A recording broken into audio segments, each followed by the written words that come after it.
नमस्कार, सत श्री अकाल। मैं हूँ डॉक्टर काजल प्रियदर्शनी, आपकी एडुकेटर और मेंटर।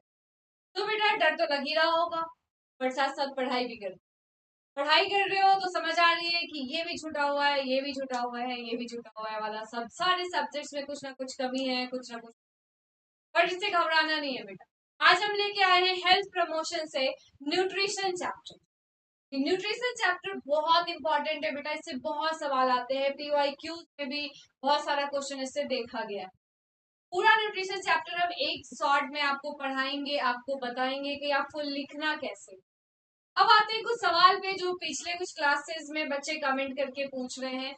मैम PYQs का आंसर बता दीजिए, आंसर लिखवा दीजिए, वो ज्यादा बेटर होगा।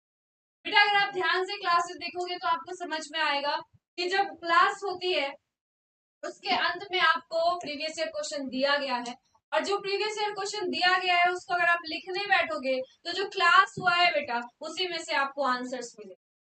अब दो बातें होती है, एक कि आप आंसर करोगे, आप खुद से बैठोगे, खुद से लिखोगे, खुद से मेहनत करोगे।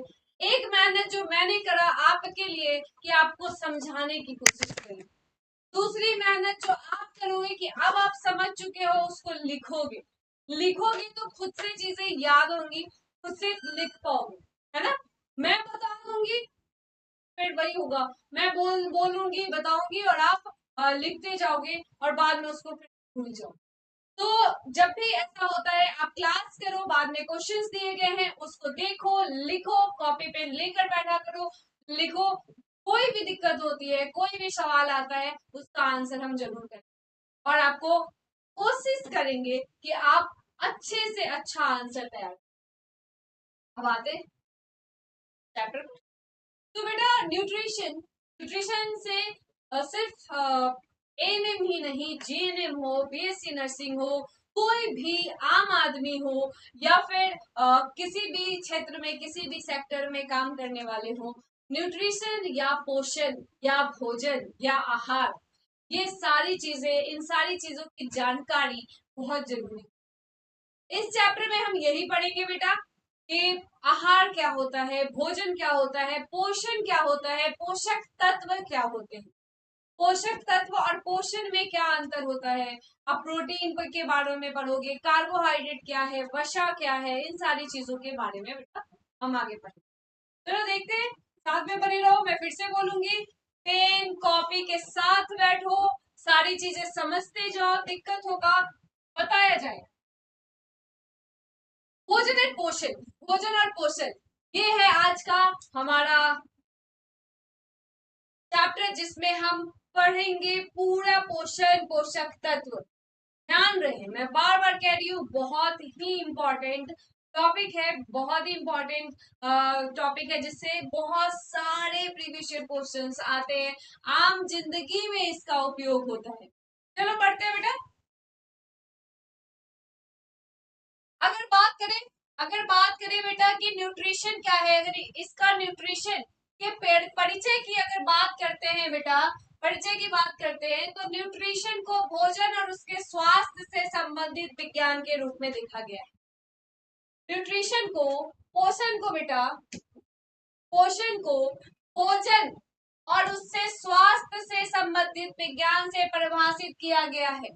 मतलब क्या है, मतलब ये है कि पोषण वो है जो आप खाने में, जो आहार में, आहार के रूप में आप ले रहे हो, अपने शरीर के अंदर आपको वो जा रहा है, तत्व जा रहा है, वो उसकी जो कंपोनेंट्स है उससे आप क्या स्वस्थ रह रहे हो, या फिर आप जो आहार ले रहे हो, आप जो भोजन ले रहे हो, वो हानिकारक है। दो बात आती है, एक कि आप वो आहार ले रहे हो, वो पोषण ले रहे हो बेटा, वो न्यूट्रिशन ले रहे हो जिससे जिससे क्या हो रही है, आपका स्वास्थ्य अच्छा रह रहा है। दूसरी बात होती है बेटा कि एक हानिकारक, जिससे आपका स्वास्थ्य खराब हो सकता है। आगे हम पढ़ेंगे कि बहुत सारे ऐसे न्यूट्रिशन में कंपोनेंट है जो बीमारी कॉज करता है। तो दो चीजें हुई, एक जो स्वास्थ्य अच्छा हो, एक जो हानिकारक। तो लेना कौन सा है, जो जिसका स्वास्थ्य अच्छा हो बेटा, है ना। तो अगर इसको हम देखें तो न्यूट्रिशन वो चीज है, न्यूट्रिशन वो है, वो विज्ञान है, वो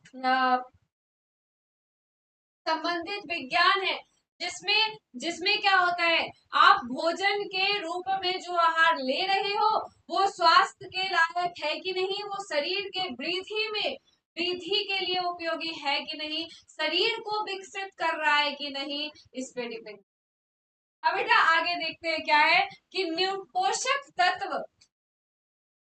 तत्व या न्यूट्रिएंट्स या फूड फैक्टर शब्द का उपयोग विशेष आहार घटकों जैसे प्रोटीन, विटामिन और खनिजों के लिए किया जाता है।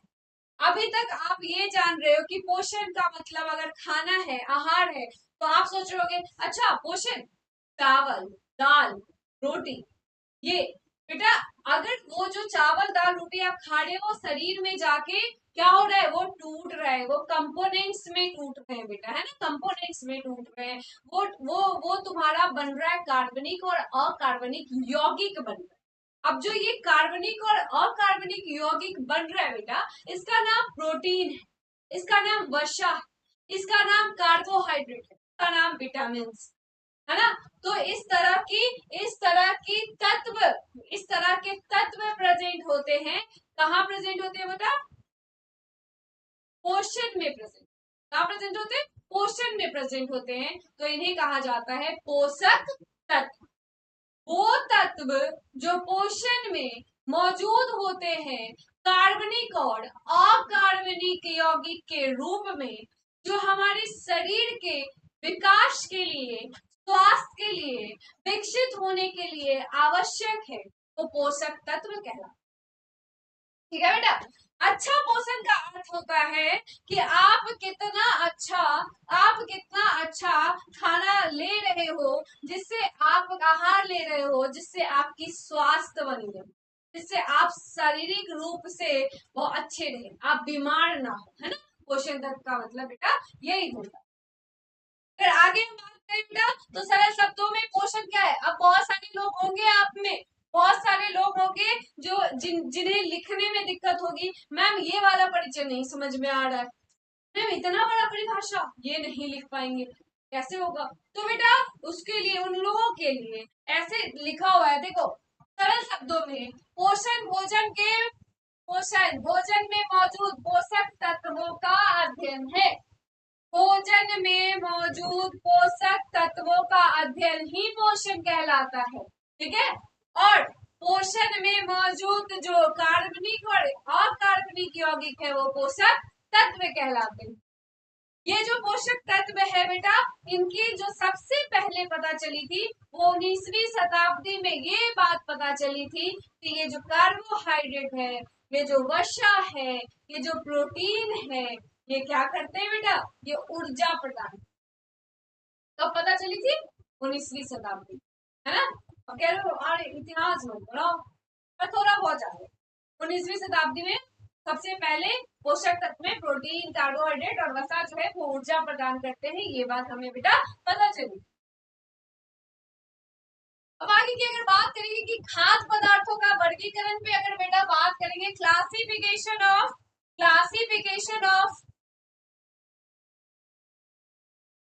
और बेटा क्लासिफिकेशन ऑफ बात करेंगे फूड पे यहाँ डबल स्टार है बेटा, ट्रिपल स्टार इसको बना लो। फूड पे अगर बात करेंगे तो जो सबसे पहले जो क्लासिफिकेशन होगा बेटा वो होगा उत्पत्ति के आधार पे। अभी उत्पत्ति क्या है बेटा, उत्पत्ति का मतलब है कौन सा तुम्हारा खाद्य पदार्थ कहाँ से उत्पन्न हुआ, कहाँ से जन्म हुआ, है ना। उत्पत्ति का आधार बेटा, उत्पत्ति के आधार में बेटा जो पहला है वो है तुम्हारा पशु का स्रोत हो सकता है, या दूसरा तुम्हारा वनस्पति का स्रोत हो सकता है। अब पशु का अगर स्रोत की हम बात करेंगे बेटा, तो पशु के स्रोत में क्या होगा, पशु के स्रोत में क्या होगा बेटा, एग्स हो गए, मिल्क हो गया, मीट हो गया। बात करेंगे बेटा तो पशु के स्रोत में जो हमने आहार लिया वो क्या कहलाएंगे, वो क्या कहलाएंगे, उत्पत्ति के आधार पे पशु का जो स्रोत हुआ बेटा, वो उत्पत्ति के आधार पे जो स्रोत हुआ वो हो। दूसरा जो स्रोत है बेटा, वो दूसरा स्रोत है वनस्पति स्रोत के आधार। अब अगर वनस्पति स्रोत की बात करेंगे तो वनस्पति स्रोत क्या होगा बेटा, जो पेड़ पौधे से जो खाद्य पदार्थ हमें मिल रही है वो क्या कहलाएगी बेटा? वो कहलाएगी वनस्पति शुद्ध। अब इसका अगर एग्जाम्पल देख लो तो डे टू डे लाइफ में तुम देखते हो गेहूं हो गया, चावल हो गया, सब्जियां हो गई, ये सारी चीजें बेटा वनस्पति के आधार। अब बेटा अगर दूसरा क्लासिफिकेशन, दूसरा वर्गीकरण का अगर बात करेंगे तो दूसरा वर्गीकरण है हमारा रासायनिक संरचना के आधार पर। अगर रासायनिक संरचना का बेटा बात किए तो अभी हमने कहा था कि जो तुम खाद्य पदार्थ ले रहे हो ये खाद्य पदार्थ टूटता है कंपोनेंट। अब ये जो कंपोनेंट है ये दो तरह की मैंने आपको बताई थी। एक कंपोनेंट बोला था कार्बनिक होता है, दूसरा कंपोनेंट बोला गया था अकार्बनिक।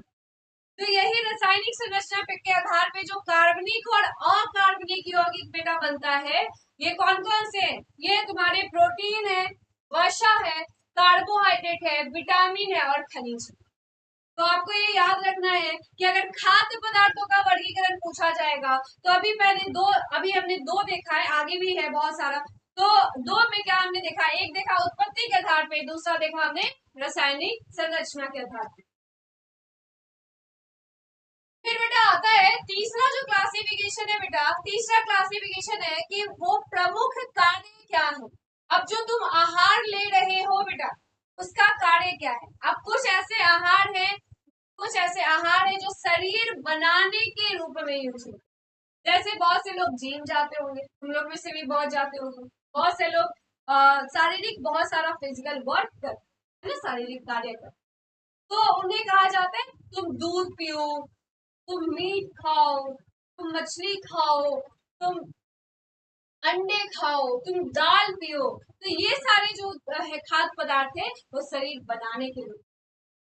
बेटा नेक्स्ट जो है वो ऊर्जा देने वाले खाद्य पदार्थ। अब ऊर्जा देने वाले खाद्य पदार्थ में क्या आएंगे? अनाज होगा, शक्कर होगा, वसा होगा, तेल होगा इत्यादि। जो पांचवा क्लासिफिकेशन है बेटा वो है संरक्षक। मतलब क्या? रोग प्रतिरोधक खाद्य पदार्थ जिनमें रोग से लड़ने की क्षमता है, जो रोग प्रतिरोधक है, उस तरह की जो खाद्य पदार्थ है बेटा वो क्या कहलाएंगी? रोग प्रतिरोधक खाद्य पदार्थ। उसके एग्जाम्पल में देख लो, सब्जियां हैं, फल है, दूध है ना बेटा। चलो आगे देखते हैं बेटा। अब आते हैं बेटा पोषक तत्व पे, मतलब न्यूट्रिएंट्स पे बेटा आते हैं, न्यूट्रिएंट्स पे आते हैं। अब अगर न्यूट्रिएंट्स की हम बात करें तो बार बार मैं कह रही हूँ कि पोषण में या भोजन में जो भी तत्व जो कार्बनिक और अकार्बनिक तत्व में मौजूद है बेटा वही कहलाता है पोषक तत्व। भोजन में पाए जाने वाले कार्बनिक और अकार्बनिक यौगिक रूप के जो तत्व हैं वही हमारे कहलाते हैं पोषक तत्व। अब ये जो पोषक तत्व है बेटा वो डिवाइड किया गया है, तो वर्गीकृत किया गया है दो खंड में।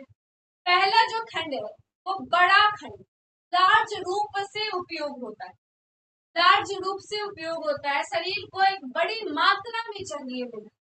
वो जो खंड है बेटा उसको बोला गया है मैक्रोन्यूट्रिएंट्स।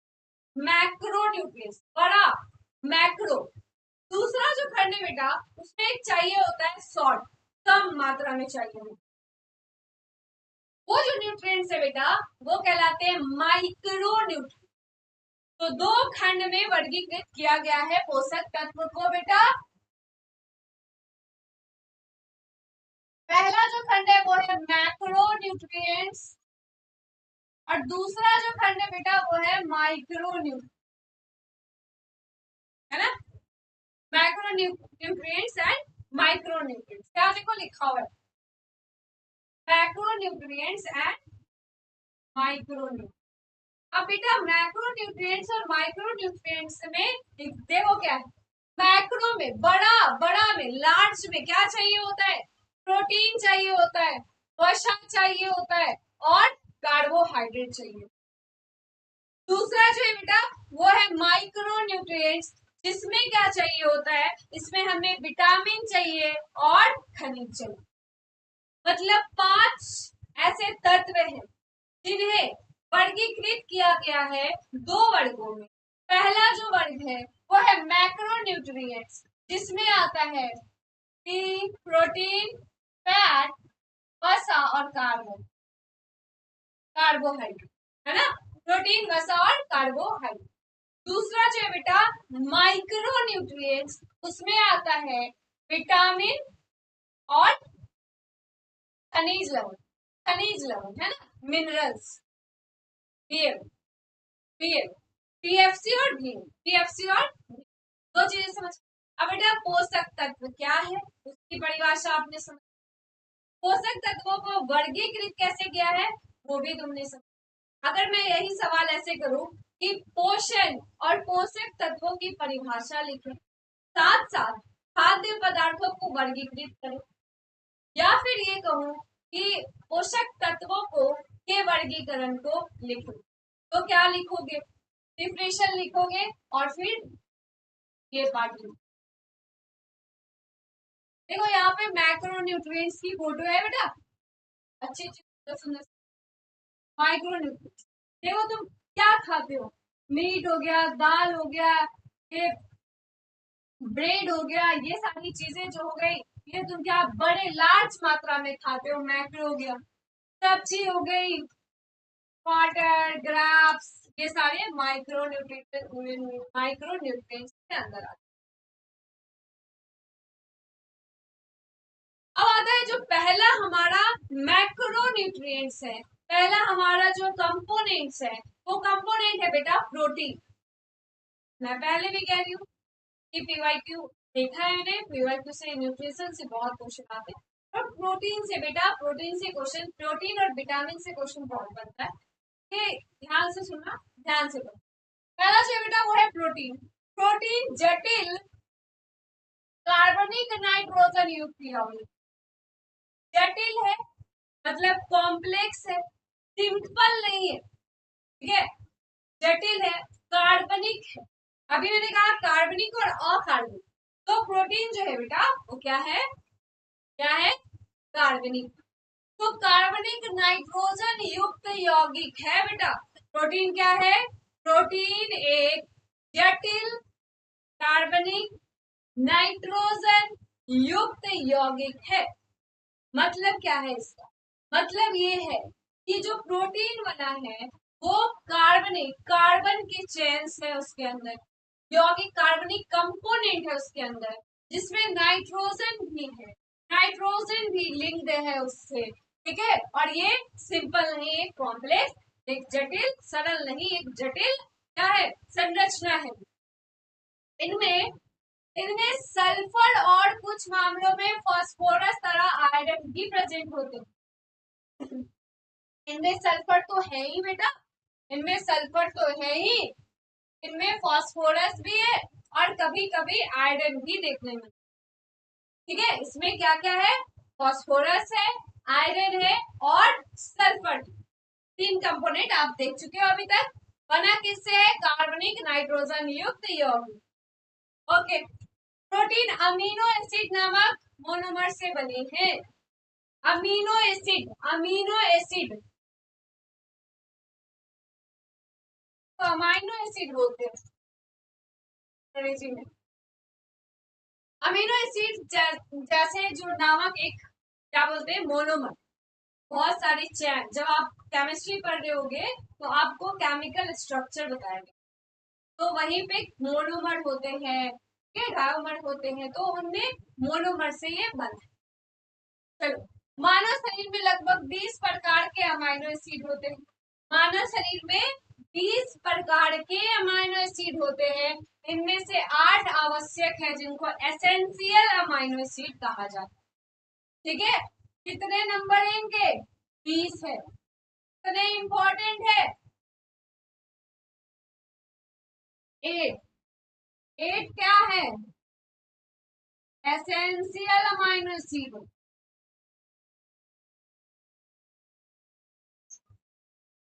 अब एसेंशियल अमाइनो एसिड क्यों नाम है? एसेंशियल अमाइनो एसिड का मतलब ये होता है कि ये जो प्रोटीन, ये जो अमाइनो एसिड है 8, ये शरीर में खुद से नहीं बनते। इन्हें आपको क्या करना होता है? भोजन के रूप में प्राप्त करना पड़ता है। मतलब क्या है? मतलब ये है कि प्रोटीन शरीर में 20 अमाइनो एसिड प्रेजेंट है, जिसमें से 8 जो है वो एसेंशियल या आवश्यक अमाइनो एसिड कहा जाता है।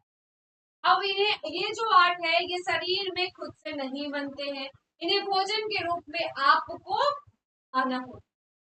ये बात समझ में आई? चलो।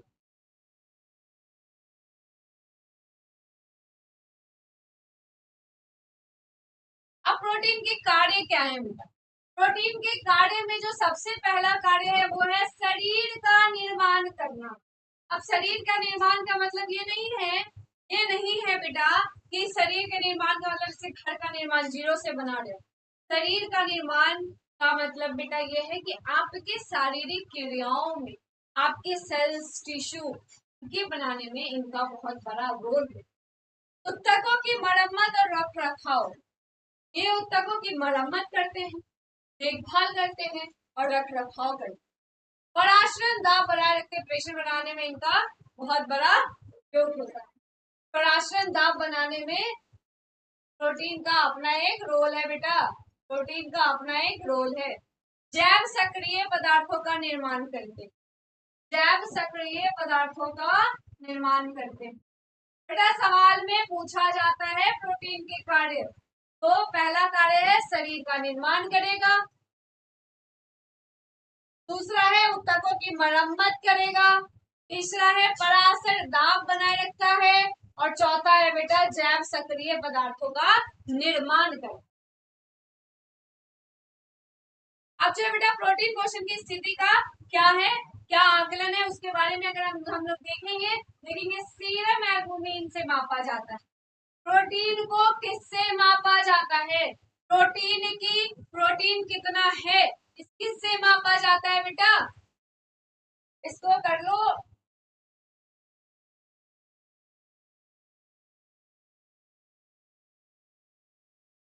रेड पेन से इसको तुम लोग भी अपने कॉपी में जो नोट्स बना रहे हो ना, इसको लिख लो। सीरम एल्ब्यूमिन, सीरम एल्ब्यूमिन से क्या किया जाता है? प्रोटीन की पोषणता को नापा जाता है। 3.5 ग्राम पर डीएल से अगर अधिक है तो वो सामान्य है, अगर 3.5 डीएल से कम है बेटा तो वो हल्का कुपोषण में, अगर 3 ग्राम पर डीएल से कम है बेटा तो वो गंभीर कुपोषण। मतलब 3 बातें आपको पता चली। सीरम एल्ब्यूमिन से हम मापेंगे, अगर 3.5 से अधिक है तो सामान्य प्रोटीन मात्रा है उसके बॉडी। अगर बेटा 3.5 ग्राम पर डीएल से वो कम है तो क्या होता है? हल्का कुपोषण है उसके।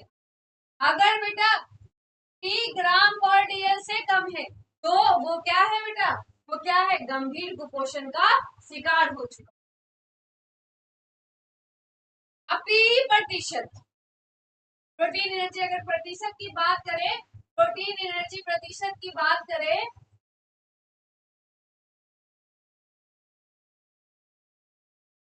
तो बेटा प्रोटीन एनर्जी की ऊर्जा, ऊर्जा गुना 100 बटा कुल ऊर्जा बटा, ऐसे मापते हैं बेटा, ऐसे मापते हैं। मतलब ये इक्वेशन से क्या करोगे? पीई प्रोटीन से प्राप्त एनर्जी को तुम माप सकते हो इस इक्वेशन से, इस इक्वेशन से बेटा इक्वल टू ऊर्जा गुने 100 बटा,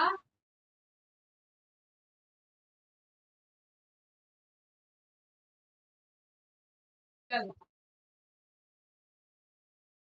देख सकते हैं बेटा कि प्रोटीन युक्त भोजन क्या है, किसमें क्या है। अगर तुम्हें प्रोटीन खाना है, वाह मैम आपने बता तो दिया कि प्रोटीन का ये यूज है, प्रोटीन खाने से ये होगा, प्रोटीन खाने से हम स्वस्थ हो जाएंगे, हमारा शरीर बन जाएगा, हमारा ऊतक का निर्माण हो जाएगा, जैविक प्रक्रियाएं में हेल्प हो जाएंगी। बट क्या खाना है? तो ठीक है, तो देखो बेटा खुश हो रहे खाना के नाम पे सब, है ना? अच्छा खाना खिलाओ और सब भी दो।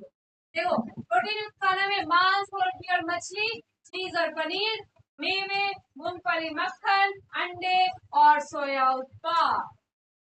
ठीक है, ये सारे प्रोटीन से भरे पड़े हैं।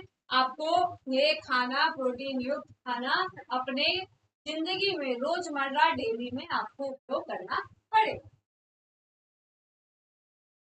नेक्स्ट है बेटा, वो प्रोटीन सेवन पर विशेष ध्यान कब दें, क्यों देना है, आखिर कब देना है हमें, प्रोटीन खाने का क्या है, क्यों खाएं हम प्रोटीन।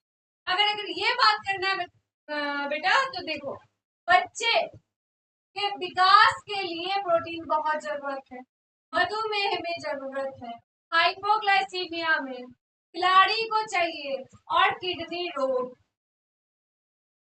की अगर हम बात करें बेटा तो डायलिसिस से पहले प्रोटीन को कम करना पड़ता है और डायलिसिस के दौरान प्रोटीन को बढ़ाना। बेटा देखो क्या होगा, बीमारी ज्यादा से ज्यादा आपसे पूछी जा सकती है, बीमारी के बारे में पूछा जा सकता है कि अच्छा बताओ मैं प्रोटीन नहीं लिया तो क्या हो जाएगा, है ना। इस तरह की सवाल होते रहते हैं, इसके लिए आपको ये घबराना नहीं है, आपको पता होना चाहिए कि क्या क्या करना। अब आते हैं बेटा हमारे दूसरे कंपोनेंट। हमारा जो दूसरा कंपोनेंट है बेटा वो बहुत ही आवश्यक कंपोनेंट है, वो एकदम चिल से इन वाला है ना, कार्बोहाइड्रेट। अभी अभी जो मजे लेके सो रहे हो तुम लोग, चावल एकदम से दबा के खाते, उसी की कहानी बयां करती है। तो कार्बोहाइड्रेट की कहानी, तुम्हारे चावल की कहानी अब मेरे जुबान। चलो पढ़ते। कार्बोहाइड्रेट जो है बेटा वो एकल या एकाधिक शर्करा से बने यौगिक है। अभी हमने पढ़ा कि प्रोटीन क्या है, हमने देखा कि प्रोटीन एक कार्बनिक नाइट्रोजन युक्त यौगिक जो कि एक जटिल जटिल यौगिक है ना। लेकिन अब अगर कार्बोहाइड्रेट की हम बात करेंगे बेटा तो देखेंगे कि यह एकल या एकाधिक शर्करा सुगर स्पोर्टेड, सुगर से बना हुआ कॉम्प्लेक्स है, ये कार्बोहाइड्रेट है। ये एकल भी हो सकता है, सरल भी हो सकता है, और ये एक से अधिक शर्करा से भी बना हुआ हो सकता है। सरल कार्बोहाइड्रेट की अगर बात करें बेटा तो इनमें मोनोसैक्राइड और डाइसैक्राइड शामिल है। इसको घेर लीजिएगा बेटा, मोनोसैक्राइड और डाइसैक्राइड।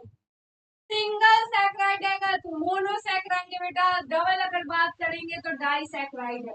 सरल कार्बोहाइड्रेट के अंदर आता है बेटा मोनोसैक्राइड और डाइसैक्राइड। सरल कार्बोहाइड्रेट के अंदर क्या आया, मोनोसैक्राइड और बेटा डाइसैक्राइड। आहार में विशेष कार्बोहाइड्रेट की मात्रा सीमित करने की सलाह दी जाती है। Very good.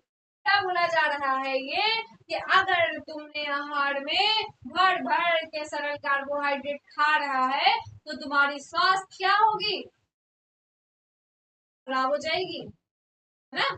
ठीक है, तो तुम्हें क्या करना है, क्या करना है, हर एक तत्व को एक लिमिट में लेना है ना। चलिए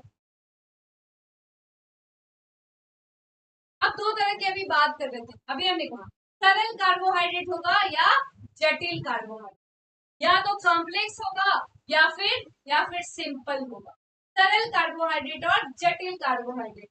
कार्बोहाइड्रेट को बेटा डिवाइड किया गया है, दो वर्गीकरण किया गया है, वर्गीकृत किया गया है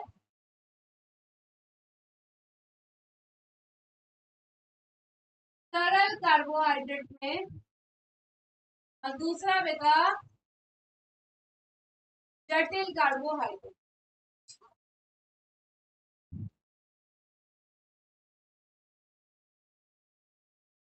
शरीर को ऊर्जा प्रदान करने का मुख्य स्रोत किसका होता है, अभी हमने बात किया शरीर को ऊर्जा प्रदान करने का जो मुख्य स्रोत है वो कार्बोहाइड्रेट को माना गया। ठीक है, शरीर के बाद में उपयोग के लिए कार्बोहाइड्रेट को ग्लाइकोजन के रूप में, कार्बोहाइड्रेट को ग्लाइकोजन के रूप में बेटा, ग्लाइकोजन के रूप में संग्रहित किया जाता है। मतलब ये है कि खाने कार्बोहाइड्रेट तुम खा रहे हो तो कार्बोहाइड्रेट जो ऐसे कार्बोहाइड्रेट के रूप में नहीं है तुम्हारे बॉडी में, है ना। वो क्या हो गया, शरीर में बाद में उपयोग करना है। बाद में उपयोग के लिए क्या शरीर क्या करता है, ग्लाइकोजन बना लेता है और फिर उसी ग्लाइकोजन के रूप में उसको स्टोर कर देता है बेटा। बात समझ आई। कार्बोहाइड्रेट के दो रूप थे, एक सरल कार्बोहाइड्रेट था, एक जटिल कार्बोहाइड्रेट। अब जो कार्बोहाइड्रेट है वो शरीर को मेन स्रोत है ऊर्जा प्रदान करने के लिए, वो मेन स्रोत, ठीक है। अब जो कार्बोहाइड्रेट हो चुके वो ऊर्जा प्रदान करने का मेन स्रोत है ना। तो हर में जितना तुम चावल बनाते हो उतना ही चावल तो नहीं रखा हुआ है, नहीं तो सही स्टोर में रखा है, कहीं उसको स्टोरेज किया हुआ है, क्योंकि आज बनाए आज खत्म की नहीं, वो डेली उसका उपयोग करना है। इसी तरीके से बॉडी में कार्बोहाइड्रेट ग्लाइकोजन के रूप में स्टोर होता है, ठीक है, और बाद में उसका उपयोग होता है। कैलोरी का 60 to 65% हिस्सा कार्बोहाइड्रेट से चाहिए होता है। मतलब कार्बोहाइड्रेट कम से कम 60 से 65% बॉडी को चाहिए होता है। अब इस श्रेणी में क्या आते हैं, कौन से खाद्य पदार्थ आते हैं बेटा, तो इसमें आता है केक आता है, कैंडी आता है, कुकीज आता है, सोडा आता है, टेबल चीनी आता है, शुगर। अब अगर हाई कार्बोहाइड्रेट फूड्स की बात करें बेटा, यहाँ कुछ पिक्चर्स दी हुई हैं, आप सब जानते हो, राइस है, पास्ता है, पोटैटो आलू है, खुश हो रहा है सब। फ्रेंच फ्राइज खाएंगे, फ्रेंच फ्राइज खाएंगे, चलिए। ब्रेड है, ओट्स है, बनाना है, कॉर्न है, तिकोना है, लेंटिल्स है, और तुम्हारे स्वीट पोटैटो। ये सारे क्या है बेटा, कार्बोहाइड्रेट के एग्जाम्पल, जो 60 to 65% आपके बॉडी में चाहिए होता है कैलोरी, और जो कि शरीर का मुख्य ऊर्जा स्रोत भी है। तो खाते रहना, बचाते रहना। चलो, जटिल कार्बोहाइड्रेट की अगर हम बात करें बेटा, जटिल कार्बोहाइड्रेट, तो जटिल कार्बोहाइड्रेट के दो प्रकार होते हैं, और ये पॉलीसेक्राइड होता है। वहां हमने सरल कार्बोहाइड्रेट में क्या देखा है, सॉरी बेटा, सरल कार्बोहाइड्रेट में हमने क्या देखा है, दो रूप था, एक था मोनोसेक्राइड, एक था मोनोसेक्राइड, और दूसरा था डाइसैक्राइड। अब अगर बात करें जटिल कार्बोहाइड्रेट के, तो इसमें पॉलीसैक्राइड शामिल है, में पॉलीसैक्राइड मतलब बहुत सारे सैक्राइड, बहुत, वहां सरल था ना, तो या तो एक सैक्राइड होगा या दो सैक्राइड होगा, है ना, तीन सैक्राइड, तो एक सैक्राइड होगा या दो सैक्राइड होगा बेटा। यहाँ पॉलीसैक्राइड है, मतलब बहुत सारा सैक्राइड मिलके क्या बना रहा है बेटा, क्या बना रहा है, जटिल कार्बोहाइड्रेट बना रहा है। अब इसके जो एग्जाम के दो टाइप से बेटा, ये स्टार्च होता है और फाइबर इसके अंदर होता है, स्टार्च इसका और फाइबर होता है। सलाह दी जाती है कि आहार में अधिकांश कार्बोहाइड्रेट जटिल कार्बोहाइड्रेट से प्राप्त करें, ठीक है, जटिल कार्बोहाइड्रेट भर भर के खाओ, भर भर के खाओ एकदम। अब आप बोलोगे कि मैम आपने कह तो दिया कि जटिल कार्बोहाइड्रेट खाओ, लेकिन एग्जाम्पल बताओ मैं क्या खाऊं, है ना, खाने के नाम पे सबकी भूल मारना, एग्जाम्पल बताओ तो लो, तुम्हारे लिए मैंने एग्जाम्पल लगा रखा है। ब्राउन ब्रेड हो गया, ये तुम्हारे चेरीज हो गए, ब्रोकलीज हो गए, पास्ता हो गया, साबुत अनाज हो गया, है ना, साबुत गेहूं की रोटी हो गई, फल है, ताजे फल अगर खा रहे हो अच्छी बात है, ब्राउन ब्रेड, ब्राउन रंगदा मत समझ लेना, ब्राउन ब्रेड खाइए, है ना? तो ये सारे तुम्हारे क्या है, एग्जाम्पल्स है बेटा कार्बोहाइड्रेट। कार्बोहाइड्रेट पे अगर अतिरिक्त ध्यान देने की विशेष कारण क्या हो सकता, कार्बोहाइड्रेट से क्या होगा, कार्बोहाइड्रेट अगर ज्यादा ले रहे हो तो क्या होगा, कार्बोहाइड्रेट अगर कम ले रहे हो बॉडी में तो क्या होगा। अगर इस पे अगर बात करें बेटा, तो कार्बोहाइड्रेट आप लोग सुने होंगे, अरे चीनी खा रहा है डायबिटीज हो जाएगा, है ना, ये तो सुनो, डायबिटीज को हिंदी में क्या बोलते हैं, जल्दी, मधुमेह। तो मधुमेह की बीमारी बहुत कॉमन है, बहुत कॉमन, आजकल बहुत चले। हाइपोग्लाइसीमिया, ठीक है, हाइपोग्लाइसीमिया के बाद तुम्हारे तेल के पोषण के लिए या मोटापा ओबेसिटी के लिए, मोटापा नियंत्रण के लिए, इन सब चीजों के लिए कार्बोहाइड्रेट बहुत उपयोगी होता है ना। अब एक एक करके हम थोड़ा बहुत सबके बारे में जानेंगे, तो बहुत इंपॉर्टेंट है, इसलिए थोड़ा सा हम लोग इसको लिखते हैं। आगे हो, अभी थोड़ा सा पढ़ लो। और अगर मधुमेह की बात करें, अगर डायबिटीज की बात करें बेटा, तो ये शुगर, शुगर शर्करा, शर्करा स्तर बढ़ जाने की वजह से होने वाली बीमारी है ना। सब कोई बच्चा बच्चा कहता है डायबिटीज का मतलब ओ शुगर लेवल बढ़ गया, शुगर लेवल बढ़ गया। तो जो शर्करा का स्तर है वो बढ़ जाता है, वो बढ़ जाता है या उच्च हो जाता है, तो मधुमेह की बीमारी कही जाती है। अब इसका उपवास में जो स्तर है, तो उपवास में फास्टिंग, फास्टिंग में जो इसका स्तर है बेटा 140 मिलीग्राम पर डीएल से कम होनी चाहिए, है ना। रैंडम लेते हैं, फास्टिंग में लेते हैं, अलग अलग सुबह टेस्ट होता है।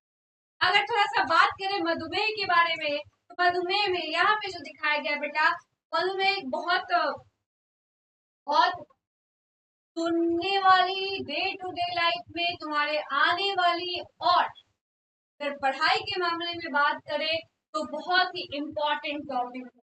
जब तुम डिजीज के बारे में पढ़ोगे तो अलग से मधुमेह पूरी एक बीमारी के बारे में पढ़ोगे।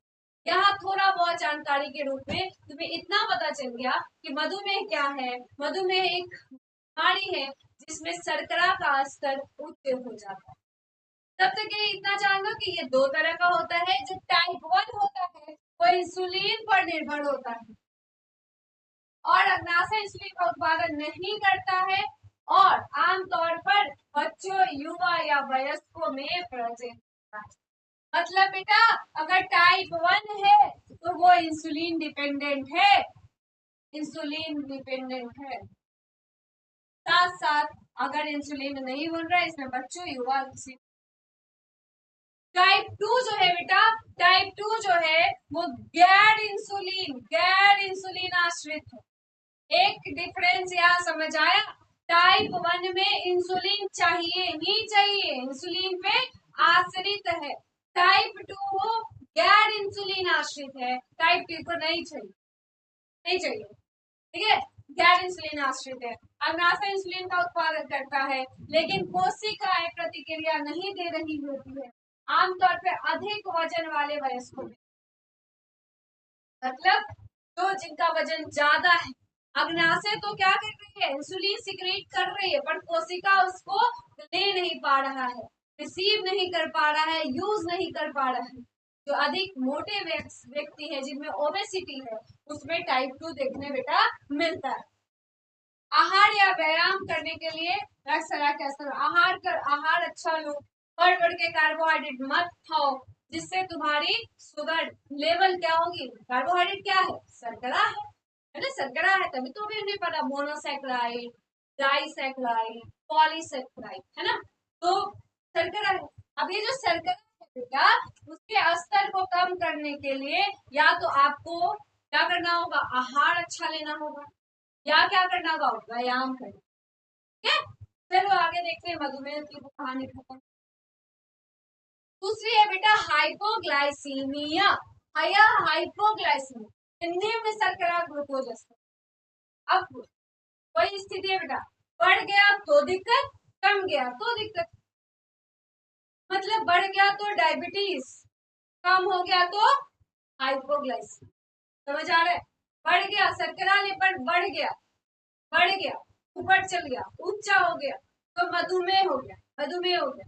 हट गया, नीचे हो गया, ठीक है, लेवल नीचे आ गया, स्तर नीचे आ गया, निम्न हो गया, तो क्या कहलाएगा, हाइपोग्लाइसीमिया, हाइपोग्लाइसीमिया। इसमें उपवास का जो स्तर है वो 70 मिलीग्राम पर डीएल। इस स्थिति के उपचार का सबसे अच्छा तरीका क्या है, आहार। मतलब क्या, हाइपोग्लाइसीमिया जल्दी से उसको कुछ दे दो, चॉकलेट खिला दो, चक्कर आ रहा है, गिर रहे हैं, अच्छा नहीं लग रहा है, वीकनेस हो रही है, थोड़ा सा हम लोग चॉकलेट देते हैं, कार्बोहाइड्रेट का लेवल को हम लोग थोड़ा ऊपर करते हैं। या फिर शर्करा लेवित कोई भी शर्करा से रिलेटेड कोई भी आहार देते हैं, हाइपोग्लाइसीमिया।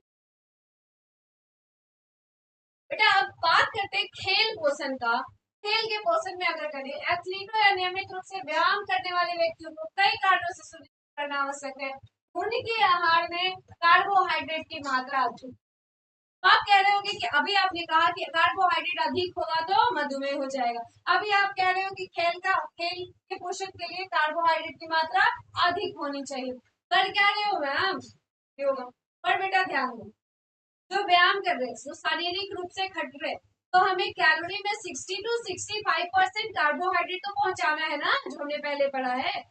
तो जब 60 to 65% कार्बोहाइड्रेट चाहिए, तो उन्हें सुनिश्चित करना पड़ेगा कि उनके खाना में पोषण की मात्रा कितनी। ठीक है, अब आगे देखो, अगर वजन नियंत्रण करना है तो तुम्हें कार्बोहाइड्रेट कम करना पड़ेगा, संतुलित वे में लेना पड़ेगा, भर भर के कार्बोहाइड्रेट नहीं खानी है बेटा। यदि आहार में कार्बोहाइड्रेट की मात्रा अधिक हो तो शरीर ग्लूकोज को वसा में परिवर्तित कर देता है। बहुत ही अच्छा और समझदारी वाली बात है। अभी हमने पढ़ा था कि कार्बोहाइड्रेट ग्लूकोज के रूप में स्टोर कर लेता है। अब अगर कार्बोहाइड्रेट तुम बहुत ले रहे हो तो वही ग्लूकोज वसा के रूप में क्या करेगा, उत्तकों में रूप में एकत्रित हो जाएगा, और तुम जो कहते हो ना फैट हो गया, चर्बी हो गई है, यहाँ से वो वही कार्बोहाइड्रेट। जो दूसरा है बेटा टॉपिक, वो है हमारा विटामिन के बारे में। विटामिन के बारे में, विटामिन क्या है? विटामिन एक कार्बनिक यौगिक का एक वर्ग है जिसे आवश्यक पोषक तत्वों की श्रेणी में रखा गया है। आवश्यक पोषक तत्वों की श्रेणी में विटामिन को रखा गया है। शरीर को इनकी बहुत कम मात्रा चाहिए होता है, तभी बेटा विटामिन को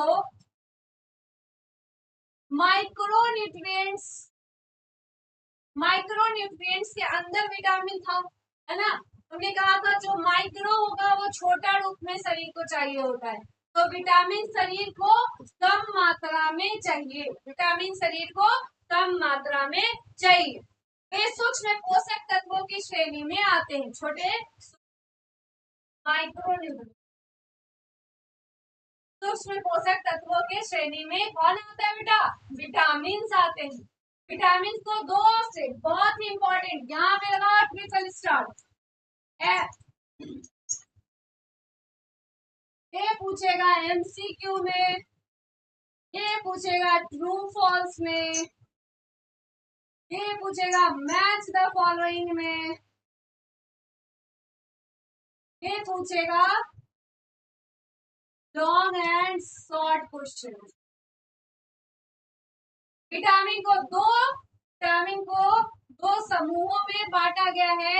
पहला है वसा में घुलनशील और दूसरा है बेटा जल में घुलनशील। विटामिन को दो ग्रुप में बांटा गया है, एक है फैट सॉल्यूबल, वसा में घुलनशील, दूसरा है जल में घुलनशील, वाटर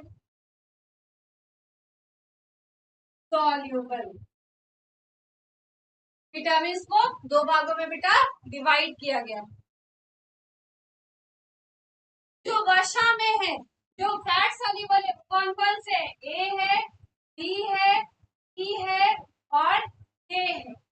ठीक है, ए है, बी है, ई है और के है।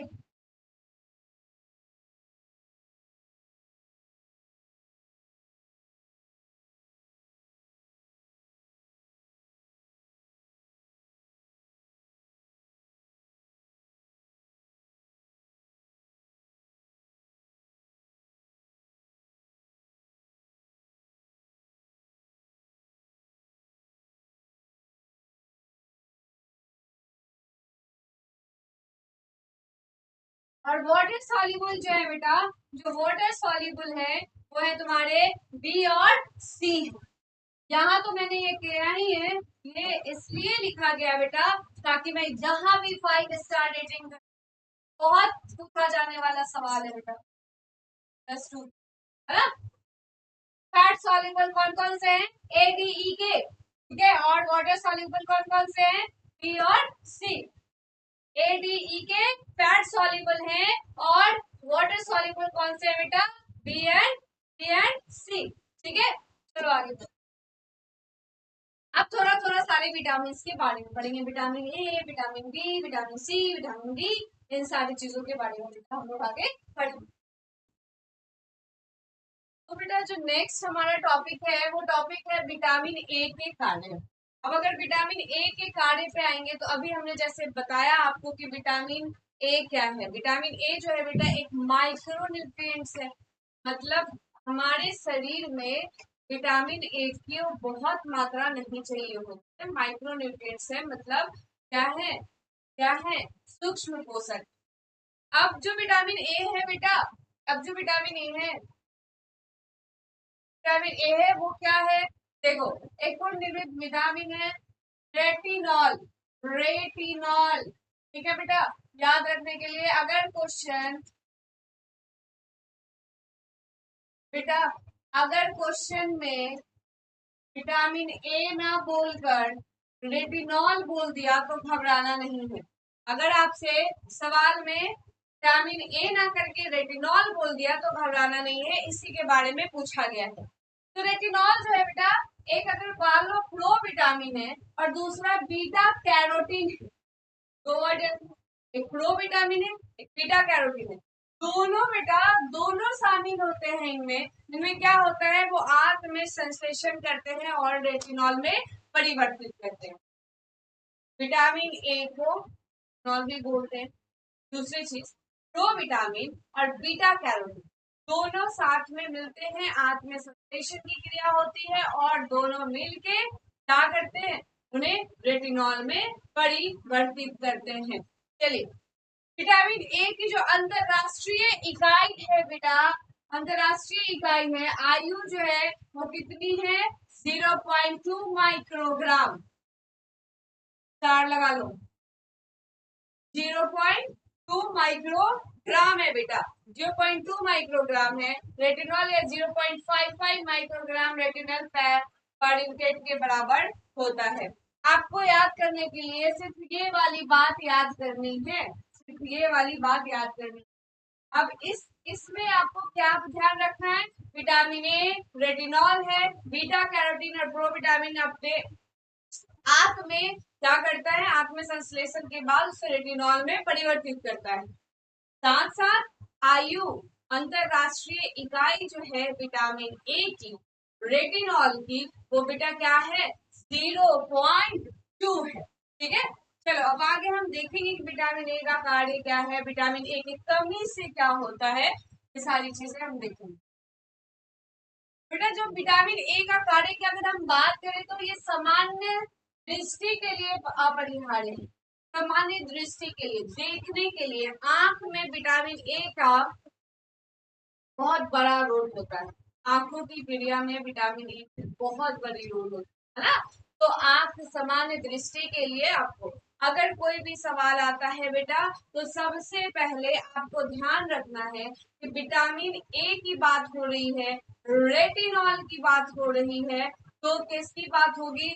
आंख से रिलेटेड आपको सीधे ध्यान जाना चाहिए कि अच्छा रेटिनॉल की बात हो रही है, तो हाँ मतलब आंखों का दृष्टि का जो काम है, देखने का जो काम है, वो क्या है? वो विटामिन ए का कार्य है। अब बात करेंगे रेटिना में। रेटिना में मौजूद पिगमेंट के उत्पादन में योगदान देता है। हमारे आंख में रेटिना है, पर्दा है ना, दृष्टि के लिए जो पर्दा दिखता है तो रेटिना बोलते हैं। अब वो जो रेटिना है उसमें पिगमेंट का उत्पादन करता है, रेटिना में पिगमेंट का उत्पादन करता है, ठीक है। ठीक है बेटा, चलो दृष्टि के लिए सबसे पहले विटामिन ए की अगर हम बात करें, रेटिनॉल की बात करें, तो ध्यान में यहाँ स्टार लगा लो। ध्यान में रखना है कि दृष्टि से रिलेटेड इसकी कार्य है बेटा, दृष्टि से रिलेटेड कार्य। या तो श्वसन और मूत्रपथों के साथ साथ त्वचा और आंखों को ढकने वाले ऊतकों की अखंडता और समान कार्य प्रणाली को बनाए रखेगा। मतलब बेटा क्या है कि ये आंत हो या श्वसन हो या मूत्रपथ हो या त्वचा हो, किसी भी इन सब में से किसी आंखों को ढकने वाली ग्रंथि हो, इनमें ऊतकों की जो अखंडता है उनका सामान्य कार्य प्रणाली इनका कार्य प्रणाली। मतलब ये वृद्धि विशेष रूप से कंकाल की वृद्धि में सहायता करते हैं। ठीक है, इनकी वृद्धि में भी 3 कार्य हमें पता चली, बट जो मुख्य कार्य है वो दृष्टि से रिलेटेड है, क्योंकि एमसीक्यू जो बेटा है फिलिंग द ब्लैंक्स है, तो इन सब में आपसे पूछता है, मान लो पूछ देगा विटामिन ए का मुख्य कार्य क्या है, या विटामिन ए डैश डैश के लिए उपयोग होता है, या विटामिन ए रेटिना में डैश का उत्पादन करता है, तो वहां आप पिगमेंट वर्ड लिखोगे, पहले वाले में दृष्टि वर्ड लिख। तो इस तरीके से सवाल जो है वो किए जाते हैं। तो आगे देखो, अब अगर विटामिन ए नहीं लेते, विटामिन ए की कमी से हमें क्या होगा, है ना, विटामिन ए की कमी से क्या होगा, खुद सोच के बताओ पहला क्या होगा, खुद सोच के बताओ क्या होगा। अभी कहा हमने विटामिन ए की बात होगी तो दृष्टि की बात होगी, विटामिन ए की बात होगी तो आंखों से रिलेटेड बात होगी, तो आंखों से रिलेटेड अगर बात होगी बेटा, तो अगर उसकी कमी की बात हुई, है ना, तो क्या होगा, दिक्कत कहाँ आएगी, दृष्टि में आएगी, दिक्कत कहाँ आएगी, आंखों में आएगी, है ना, आएगी ना दिक्कत। चलो, तो अगर बात करें कि विटामिन ए से, तो सबसे पहला जो बेटा, सबसे पहला बीमारी एकदम जो सबसे ज्यादा पूछा जाने वाला सवाल रतौंधी है, रतौंधी है बेटा, सबसे ज्यादा पूछा जाने वाला सवाल। विटामिन ए की कमी से क्या होता है, नाइट ब्लाइंडनेस, को हिंदी में रतौंधी कहते हैं। नाइट ब्लाइंडनेस, रात में कुछ दिखता नहीं है ना, रात में कुछ भी नहीं दिखता। अब जैसे उल्लू को दिन में नहीं दिखता, है ना, जिनको नाइट ब्लाइंडनेस होगी उनको रात में नहीं दिखता। ठीक है, तो क्या है, सबसे पहला हमारा दृष्टि दोष क्या आता है बेटा, दृष्टि दोष क्या आती है कि रतौंधी होती। फिर देखो दूसरा जो बीमारी है वो भी बेटा किससे रिलेटेड है, आंखों से रिलेटेड है, कंजक्टिवल जेरोसिस होता है। तीसरी जो है बेटा कार्नियल जेरोसिस होता है ना। तो इस तरह से 3 जो बीमारियां आपको दिख रही है वो आंखों से रिलेटेड दिख रही है बेटा। तो आपको जो सबसे ज्यादा पूछा जाने वाला और सबसे ज्यादा बोला जाने वाला जो सवाल है कि विटामिन ए की कमी से क्या होता है, रेटिनॉल की कमी से क्या होता है, वो है बेटा रतौंधी। है रतौंधी, फिर से मेरे साथ रिपीट करो, विटामिन ए की कमी से होने वाली बीमारी में नाम आते हैं, पहला नाम है रतौंधी, नाइट ब्लाइंडनेस, इंग्लिश में उसको नाइट ब्लाइंडनेस कहते हैं। दूसरा जो है बेटा वो कंजक्टिवल जेरोसिस है। तीसरा लिखा हुआ है कट्टरपंथियों के धब्बे या कार्नियल जेरोसिस, ठीक है, या फिर तुम्हारा टेराटोमस मलेशिया, टेराटोमस मलेशिया। आपको आपको बेटा कुछ चीजें बातों में ध्यान देना। देखो जैसे यहाँ लिखा विटामिन ए की कमी से लक्षण मुख्य रूप से आंखों से संबंधित होते हैं, तो विटामिन ए की कमी से आंखों से संबंधित होते हैं। तो 2 बातें मैं बार बार इसलिए रिपीट कर रही हूँ कि विटामिन से सवाल पूछे जाते हैं। मैं क्लास के स्टार्ट में भी मैंने बोला है कि प्रोटीन और विटामिन से सवाल पूछे जाते हैं। कार्बोहाइड्रेट से भी बेटा सवाल आता है, क्योंकि कार्बोहाइड्रेट में मोनोसैकेराइड, डाइसैकेराइड, पॉलीसैकेराइड, ये सारी चीजें, तो उनसे भी सवाल पूछा जाता है, और हमारा मुख्य स्रोत तो कार्बोहाइड्रेट ही है। पर माइक्रोन्यूट्रिएंट्स की अगर बात करें तो विटामिन माइक्रोन्यूट्रिएंट्स बहुत जरूरी है। जरूरी तो बैलेंस डाइट के लिए वो सब है, बट अगर विटामिन की कमी से अभी एक एक विटामिन से हम लोग पढ़ेंगे बेटा, तो आपको पता चलेगा कि विटामिन ए की कमी से अच्छा रतौंधी हो गया, कंजक्टिवल सेरोसिस हो गया। तो इस तरह से आपको हर विटामिन की कमी से थोड़ा बहुत आपको लगेगा ओ तो ये बीमारी हो रही है, इससे ये बीमारी हो रही है, पर आपको ध्यान में सब रखते चलना है। क्यों?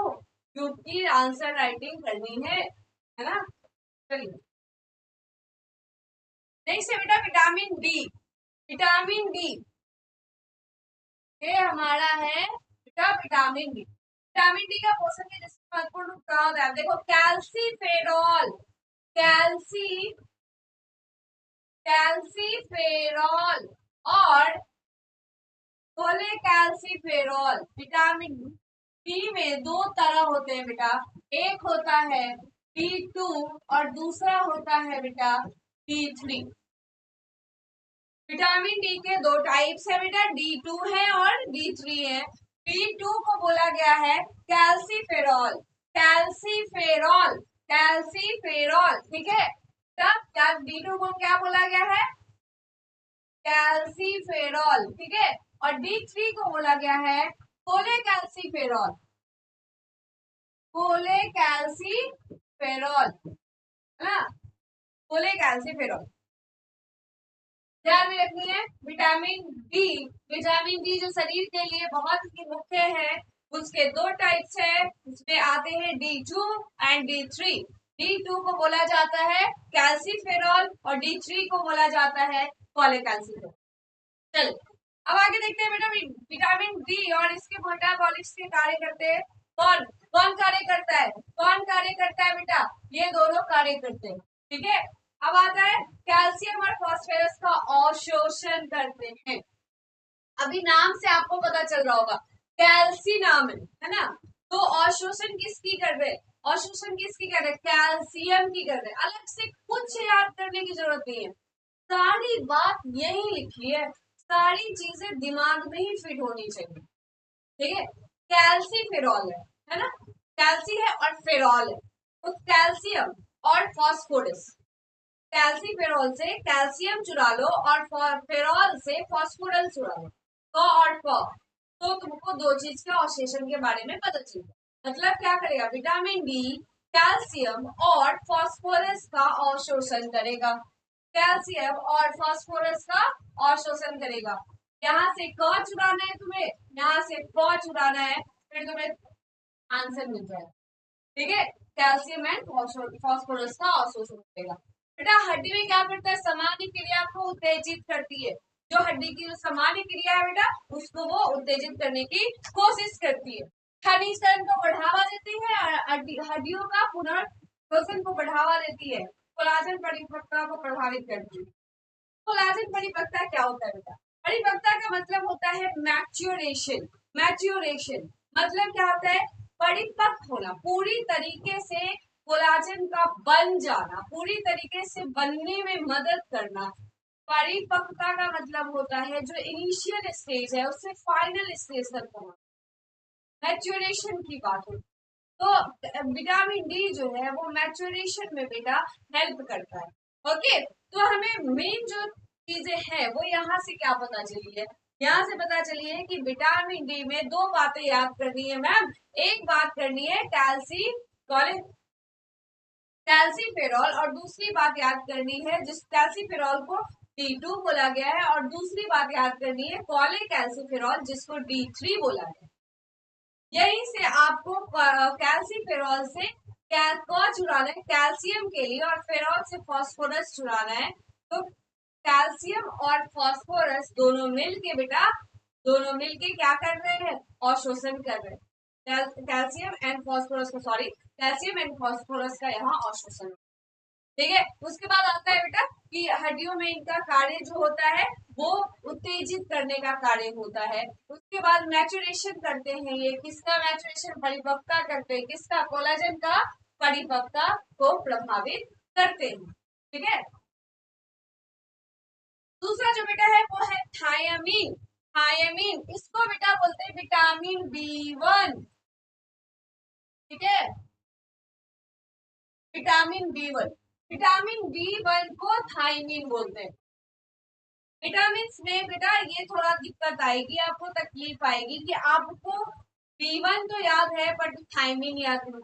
अब सवाल में अगर थायमीन करके पूछ दिया तो आप घबरा जाओगे, ये कौन सा विटामिन है? ओ भाई, तो ये नहीं है, ठीक है। आपको ध्यान में रखते चलना है, अपनी सिनेमोनिक्स बनाते चलना जिससे आपको यादें होती रह जाए। विटामिन B1 को क्या बोलते हैं? मेरे साथ रिपीट करो बेटा। विटामिन B1 को क्या बोलते हैं? थायमीन बोलते हैं, ठीक है, थायमीन बोलते हैं। चलिए, थायमीन क्या करता है? विटामिन B1 एक जल में घुलनशील विटामिन। अभी हम लोग क्या पढ़े थे कि कुछ विटामिन जो होते हैं वो वसा में घुलनशील होते हैं, कुछ विटामिन होते हैं वो जल में घुलनशील होते हैं, ठीक है।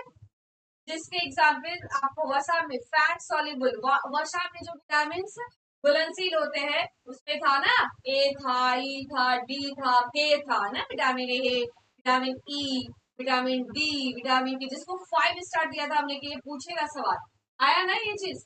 थायमीन कैसा है, ये जल में घुलनशील है। हमने बी और सी को किसमें रखा था, वाटर सॉल्युबल में रखा था, जल में घुलनशील को रखा, ठीक है। तो वो चीज, वो बात आप यही से तो ये चीजें समझ में आ रही होगी ना आपको, कि आप बस जो भी चीजें पीछे पढ़े हो वो भी आपको आंसर राइटिंग में आगे लिखना होगा, समझना होगा। मैं ये बार बार बोलूंगी कि मैं सीधे सवाल लाके जवाब नहीं बताने जा रही हूँ। क्यों? क्योंकि फिर उतारना नहीं है बैठ के, स्पून फीडिंग एकदम नहीं कराऊंगी। आपको मैं समझाऊंगी, आप समझोगे, खुद से लिखोगे, सवाल करके थायमीन को क्या कहते हैं, थायमीन को विटामिन को परिभाषित करें और विटामिन ए के कार्य को और उनकी कमी से होने वाली, बीमारियों को लिखो। ये सवाल पहले मैं लिख दूं, उसके बाद उसका जवाब लिख दूं, उससे नहीं होगा, है ना। मैं पढ़ा दी आपको, मैंने पढ़ा दिया, क्या पढ़ाया बेटा, पढ़ा दिया कि विटामिन क्या होते हैं, विटामिन ए क्या होता है, विटामिन ए का उपयोग क्या है, विटामिन ए की कमी क्या है। आप आंसर राइटिंग करो, दिक्कत होगा कमेंट करो, फिर हम बताएंगे कि कैसे लिखना है, क्या लिखना है ना। चलो, थायमीन की अगर बात करें बेटा, तो थायमीन क्या है, कहाँ घुलनशील है, वाटर, जल में घुलनशील होता है ना, जल में घुलनशील होता है, या कार्बोहाइड्रेट के उपयोग के लिए आवश्यक होता है, या कार्बोहाइड्रेट के उपयोग के लिए आवश्यक होता है। थायमीन पायरोफॉस्फेट होते हैं, थायमीन पायरोफॉस्फेट, जिसको जिसको बेटा टीपीपी बोला जाता है। थायमीन, थायमीन से पी, पायरो से पी लिया गया है और फॉस्फेट से पी, ये टीपीपी से मैथ्स और फॉलोइंग या किसी भी चीज में आपको सवाल देता है। थायमीन पायरोफॉस्फेट होता है जो क्या करता है, वो कार्बोक्सिलेज का सह एंजाइम है और ग्लूकोज का प्रत्यक्ष ऑक्सीडेटिव मार्ग में शामिल एंजाइम ट्रांसकेलोकोलेज को सक्रिय करने में भूमिका निभाता है। बातें आपको समझ में नहीं आएंगी। टीपीपी जो है बेटा, फिर से ध्यान से सुनो, टीपीपी जो है वो क्या करता है, वो कार्बोक्सिलेज का सह एंजाइम है, वो कार्बोक्सिलेज का बेटा वो सह एंजाइम है। अब जो सह एंजाइम है वो ग्लूकोज का क्या करेगा, प्रत्यक्ष ऑक्सीडेटिव मार्ग में शामिल एंजाइम ट्रांसकेलोकोलेज जो है, ट्रांसकेलोकोलेज को सक्रिय करता है। वो कार्बोक्सिलेज का सह एंजाइम ट्रांसकेलोज को सक्रिय करने में भूमिका निभाता है, ठीक है। आपको दो बातें याद रखनी, आपको इसमें दो से तीन बातें ही याद रखनी। अगर भूल जाते हो परेशान नहीं होना, ये क्या बोल दिया मैम आपने, है ना, ये क्या बोल दिया आपने। पहली जो बात याद रखनी है बेटा, वो ये याद रखनी है कि P1 क्या है, जल में घुलनशील। दूसरी बात जो याद रखनी है बेटा वो ये है कि यह कार्बोहाइड्रेट के उपयोग के लिए आवश्यक है। तीसरी बात जो बेटा याद रखनी है वो ये याद रखनी है कि थायमीन पायरोफॉस्फेट टीपीपी जो है वो कार्बोक्सिलेज का सह एंजाइम है और वो क्या करता है, ट्रांसकेलोकोलेज का के मार्ग में, ऑक्सीडेटिव मार्ग में सक्रिय भूमिका निभाता है, ठीक है। चलिए,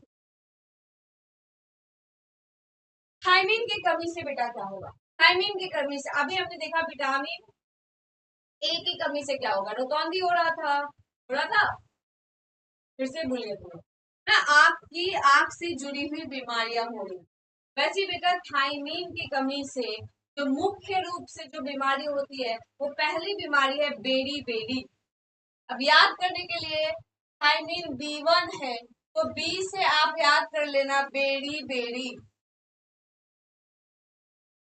और इसको कर लो ट्रिपल स्टार, बेरी बेरी को। ठीक है, B12 की कमी से जो पहली बीमारी है बेटा वो क्या है, बेरी बेरी। दूसरी बीमारी जो होने के चांसेस है बेटा वो है Wernicke encephalopathy, Wernicke encephalopathy. Beriberi के भी बहुत 3 प्रकार होते हैं बेटा। पहली जो प्रकार है वो है परीथीय न्यूरोलाइटिस, परीथीय न्यूरोलाइटिस। दूसरा है बेटा cardiac cardiac beriberi, cardiac berry berry,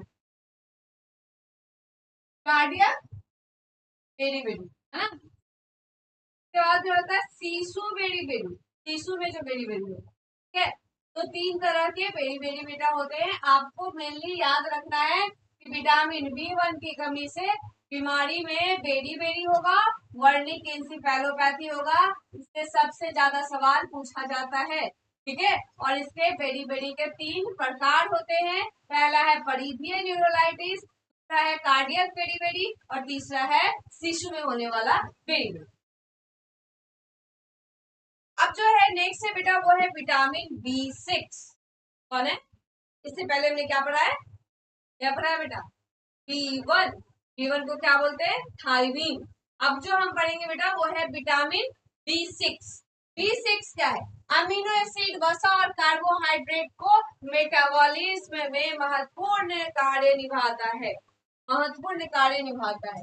vitamin B6 amino acid, वसा और कार्बोहाइड्रेट का मेटाबॉलिज्म करता है। B6 क्या करता है, अमीनो एसिड, वसा और कार्बोहाइड्रेट का मेटाबॉलिज्म करता है, ठीक है। अब आवश्यकता की अगर बात करें बेटा तो वयस्क में 2 mg पर दिन चाहिए होता है, 2 mg पर डे, है ना। पर डे, एक दिन में 2 mg अगर आवश्यकता नीड की बात करें बेटा तो B6 क्या चाहिए हमें, B6 चाहिए बेटा, B6 चाहिए। और गर्भावस्था में ये जो 2 mg है बेटा वो बढ़ के 2.5 mg पर डे हो जाता है। नॉर्मल वयस्क में जो B6 की मात्रा आवश्यक है वो है बेटा 2 mg पर डे। गर्भावस्था में जो B6 की मात्रा आवश्यक है वो है 2.5 2.5 mg पर डे। याद हो गई बेटा, चलिए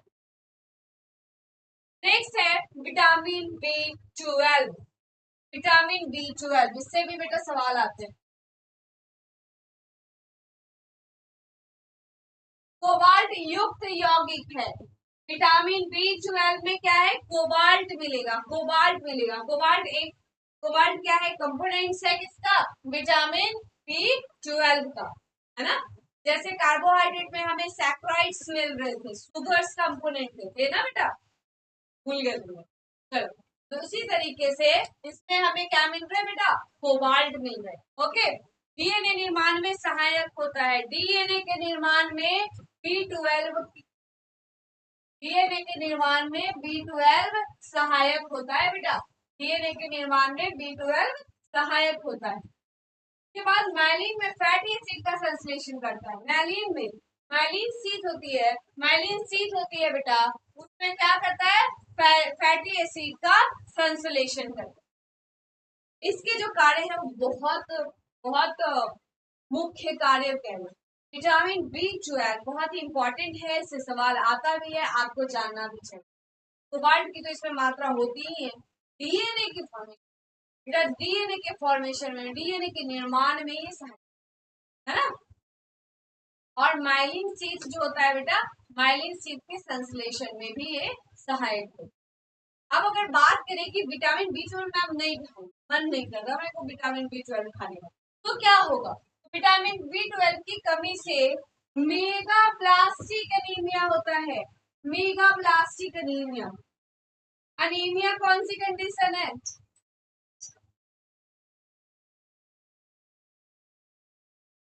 अनीमिया कौन सी कंडीशन है, अब बोलोगे हीमोग्लोबिन की कमी हो जाती है, हीमोग्लोबिन की कमी हो गई तो अनीमिया बोला जाता है। फीमेल में बहुत ज्यादा पाया जाता है। इससे पहले हम अनीमिया पे बात भी किए कि आपको वीकनेस लग रहा है, चक्कर लग रहा है, आपको लग रहा है हीमोग्लोबिन कम हो गया है, डॉक्टर सीबीसी चेक कर रहा है ना, तो उसको दिख रहा है कि हेमोग्लोबिन अरे 7 है, अरे 8 है ना, तो उसकी अपनी रेंज से वो नीचे है, बहुत नीचे है, तो आपको वो फील होता है डिजीनेस, वीकनेस, है ना। बहुत नीचे की तो बात नहीं करेंगे, आपको अगर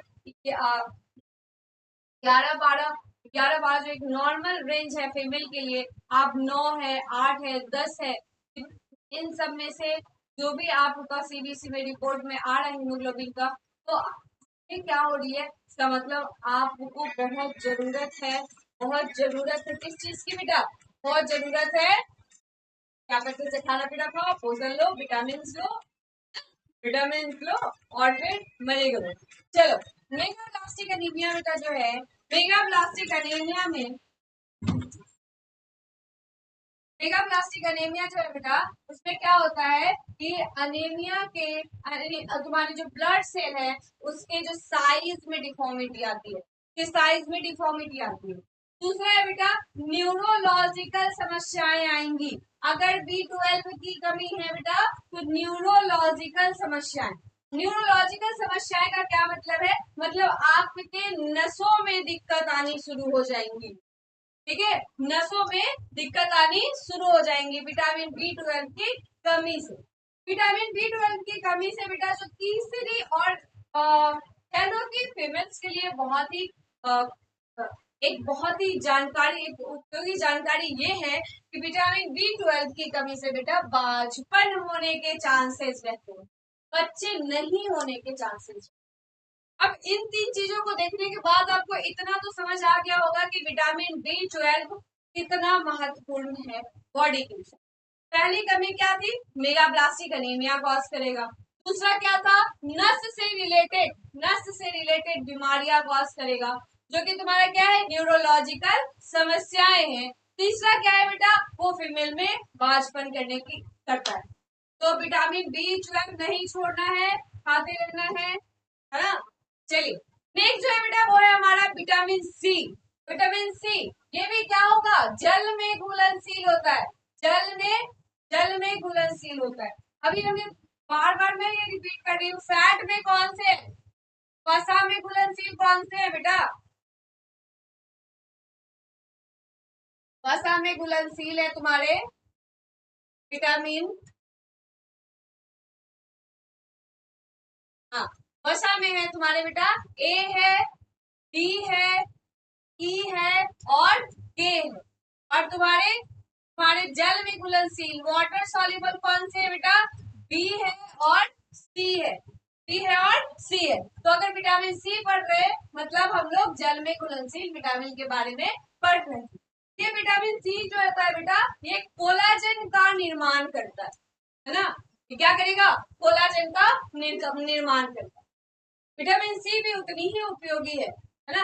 अब देखो विटामिन सी की कमी से क्या होगा, विटामिन सी की कमी से जो सबसे मुख्य रूप से डबल स्टार कर दो, पूछा जाने वाला सवाल MCQ से लेके फिलिंग द ब्लैंक से लेके हर जगह वो है एस्कर्वी, है ना बेटा, एस्कर्वी। विटामिन सी की कमी से क्या होती है, एस्कर्वी होता है।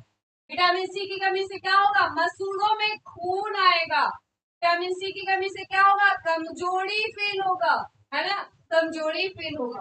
तो जो दो बीमारी आपको याद रखनी है, ध्यान में रखना, अगर थायमीन पूछेगा बेरी बेरी सबसे पहले बोलोगे, अगर विटामिन ए पूछेगा रोतौंदी सबसे पहले बोलोगे, अगर विटामिन B12 पूछेगा मेगाब्लास्टिक एनीमिया सबसे पहले बोलोगे, उसी तरीके से अगर विटामिन सी पूछेगा एस्कर्वी सबसे पहले बोलोगे, है ना, या लिखोगे या फिर जैसे याद रखनी, ये चीजें याद रखनी, ठीक है। चलो नेक्स्ट देखते हैं बेटा क्या है, नेक्स्ट है फैट्स के बारे में। अभी हमने क्या क्या पढ़ा, अभी हम कार्बोहाइड्रेट पढ़े हैं, प्रोटीन पढ़े हैं, विटामिन पढ़े हैं। अब जो हमारी नेक्स्ट है वो है बेटा फैट। फैट क्या है, वसा क्या है। तुम लोग डे टू डे लाइफ में खासकर फीमेल्स बहुत ही ज्यादा अपने बॉडी को लेके कॉन्शियस होती हैं, खैर अब तो मेल भी है। तो क्या होता है ना कि आपको लगता है अरे भाई मैं यहाँ से मोटा हो रहा हूँ, मैं यहाँ से मोटा हो रही हूँ, मेरे पेट निकल रहे हैं मेरे, तो आपको समझ आ रहा होता है कि फैट्स जमा हो रहे हैं बॉडी में, है ना, वसा जमा हो रहा है। और इसका क्या होता है, इसका खाने पीने से रिलेटेड, खाने पीने से रिलेटेड आप लोग ले लेते हो। वही चीज हम यहाँ भी पढ़ेंगे, है ना, कि वसा क्या है बेटा, कमरे के तापमान पे ठोस अवस्था में रहता है। ऊर्जा भंडारण का मुख्य स्रोत क्या है, वसा है। जब बेटा हम लोग कार्बोहाइड्रेट पढ़ रहे थे तो हमने पढ़ा था ना कि कार्बोहाइड्रेट क्या करता है, वसा के रूप में ऊर्जा को क्या करता है, भंडारण करता है, स्टोरेज करता है, वसा के रूप में करता है। सेम लाइन यहाँ भी है, वसा का भंडारण मुख्य स्रोत से करता है। 1 ग्राम में 9 कैलोरी होते हैं बेटा, 1 ग्राम फैट में 9 कैलोरी होता है। अगर उपयोग की बात करें तो वसा का सबसे ज्यादा जो हमारा उपयोग है वो है बेटा ऊर्जा के रूप में उपयोग होता है ना। फिर विटामिन के अवशोषण के लिए होता है। वसा में बेटा स्वाद बहुत अच्छा, अरे घी, है ना, तो वसा में स्वाद के लिए भी वसा का उपयोग होता है। तेल, घी, ये सारी चीज में बहुत भर भर के फैट्स है ना, वसा तो स्वाद के रूप में भी वो उपयोग। अगर वसा के प्रकार का बात करें बेटा तो पहला जो प्रकार है वो है monosaturated, monounsaturated, monounsaturated. दूसरा है बेटा पॉली अनसैचुरेटेड, फिर है ओमेगा 3 एंड सी, फिर है सैचुरेटेड, फिर है ट्रांसफैट। पहला क्या है, मोनो अनसैचुरेटेड बेटा, मोनो अनसैचुरेटेड। फिर आता है तुम्हारा पॉली अनसैचुरेटेड बेटा। फिर आता है, अब अगर अनसैचुरेटेड है तो तीसरा में यहीं पे याद कर लो, सैचुरेटेड भी तो होगा, है ना। तो मोनो अनसैचुरेटेड, पॉली अनसैचुरेटेड, फिर तीसरा सैचुरेटेड, है ना। फिर याद कर लो ओमेगा 3 एंड 6, फिर आता है ट्रांसफैट। तो इस तरीके से आपको समझ आया कि वसा के प्रकार में आपके पास कितने प्रकार है बेटा, 5 प्रकार। कितने प्रकार है, 5 प्रकार है ना। Monounsaturated, polyunsaturated, saturated, omega 3 and 6 and trans fat.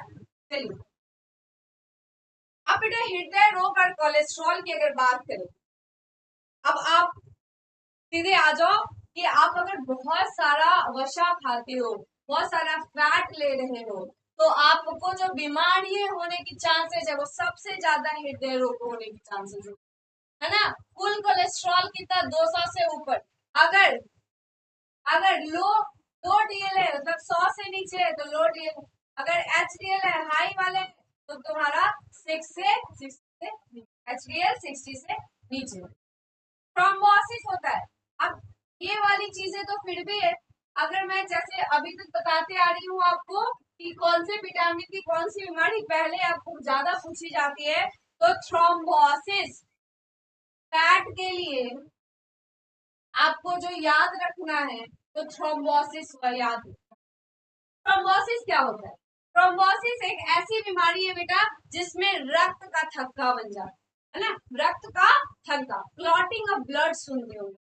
Body में क्या होता है, थक्का जैसा क्लॉट क्लॉट ऐसे बन जाता है रक्त का, तुम्हारे ब्लड का, है ना। तो उसको हम लोग बोलते हैं थ्रोम्बोसिस। क्या बोलते हैं बेटा, थ्रोम्बोसिस। ओके फिर से रिपीट कर लो, थ्रोम्बोसिस फैट से होने वाली बीमारी। कार्बोहाइड्रेट से हम लोग क्या पढ़े थे, कार्बोहाइड्रेट से क्या होगा, मधुमेह होगा, हाइपोग्लासीमिया होगा, कम हो गया तो मैम, है ना। उसी तरीके से और भी बीमारियां हम आगे पढ़े थे, विटामिन से अगर बीमारियां पढ़े थे, रोतौंधी पढ़ा हमने, पेरी वेरी के बारे में जाना। वैसे बेटा अगर फैट से वसा की बात करेंगे तो थ्रोम्बोसिस मतलब रक्त का थक्का, रक्त का थक्का बनता है बेटा। अगर मोटापा देखो, मोटापा जो है उच्च वसा आहार से जोड़ती, मतलब ज्यादा अगर वसा ले रहे हो, ज्यादा अगर फैट्स खा रहे हो बेटा, तो क्या होगा तुम्हें, तुम्हारा क्या होगा, तुम्हारे बॉडी जोखिम में चली जाएगी। तो क्या करना है, कम से कम फैट खाना है, कम से कम वसा, बॉडी को इतना फैट नहीं देना है कि वो क्या करे, वो ऊर्जा के रूप में स्टोर करता रहे करता रहे करता रहे, और फिर आपका बॉडी वेट बढ़ता जाए, है ना। फिर धीरे धीरे क्या हो जाएगा, हृदय की बीमारी होगी, थ्रोम्बोसिस होगा और फिर एक दिन सब खत्म हो जाए, है ना। सब खत्म होने से पहले एक चांस देना होता है खुद को, है ना। चांस देना होता है खुद को, ध्यान रखो ये बात। वैसे ही यहाँ भी ये अगर पढ़ रहे हो तो पढ़ने का मतलब सिर्फ ये नहीं होता कि अरे मेरा तो एग्जाम है तो हम एग्जाम में लिखने के लिए पढ़ रहे हैं।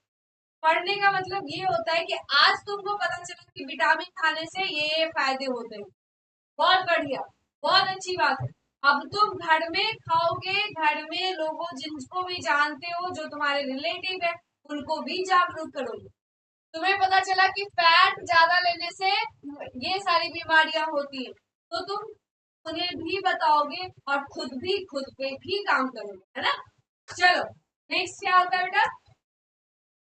अगर अब जब फैट्स की बात हो गई, कार्बोहाइड्रेट की बात हो गई, तो अब जो हमने 6 लिस्ट देखे थे, किसके लिस्ट देखे थे बेटा, किसके लिस्ट हमने देखे थे, 6। भूल जाओगे तुम लोग ऐसे ही साथ।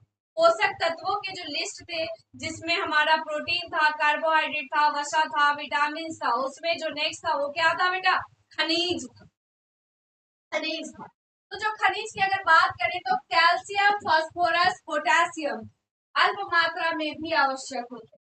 कुछ खनिज लवण होते हैं जिनमें आता है कैल्शियम हो गया, फास्फोरस हो गया, पोटेशियम हो गया, जिंक हो गया, है ना। ये सारे क्या है, खनिज है जो हमारे कम कम मात्रा में हमारे बॉडी को चाहिए होता है, बहुत कम मात्रा में हमारे बॉडी को चाहिए होता है।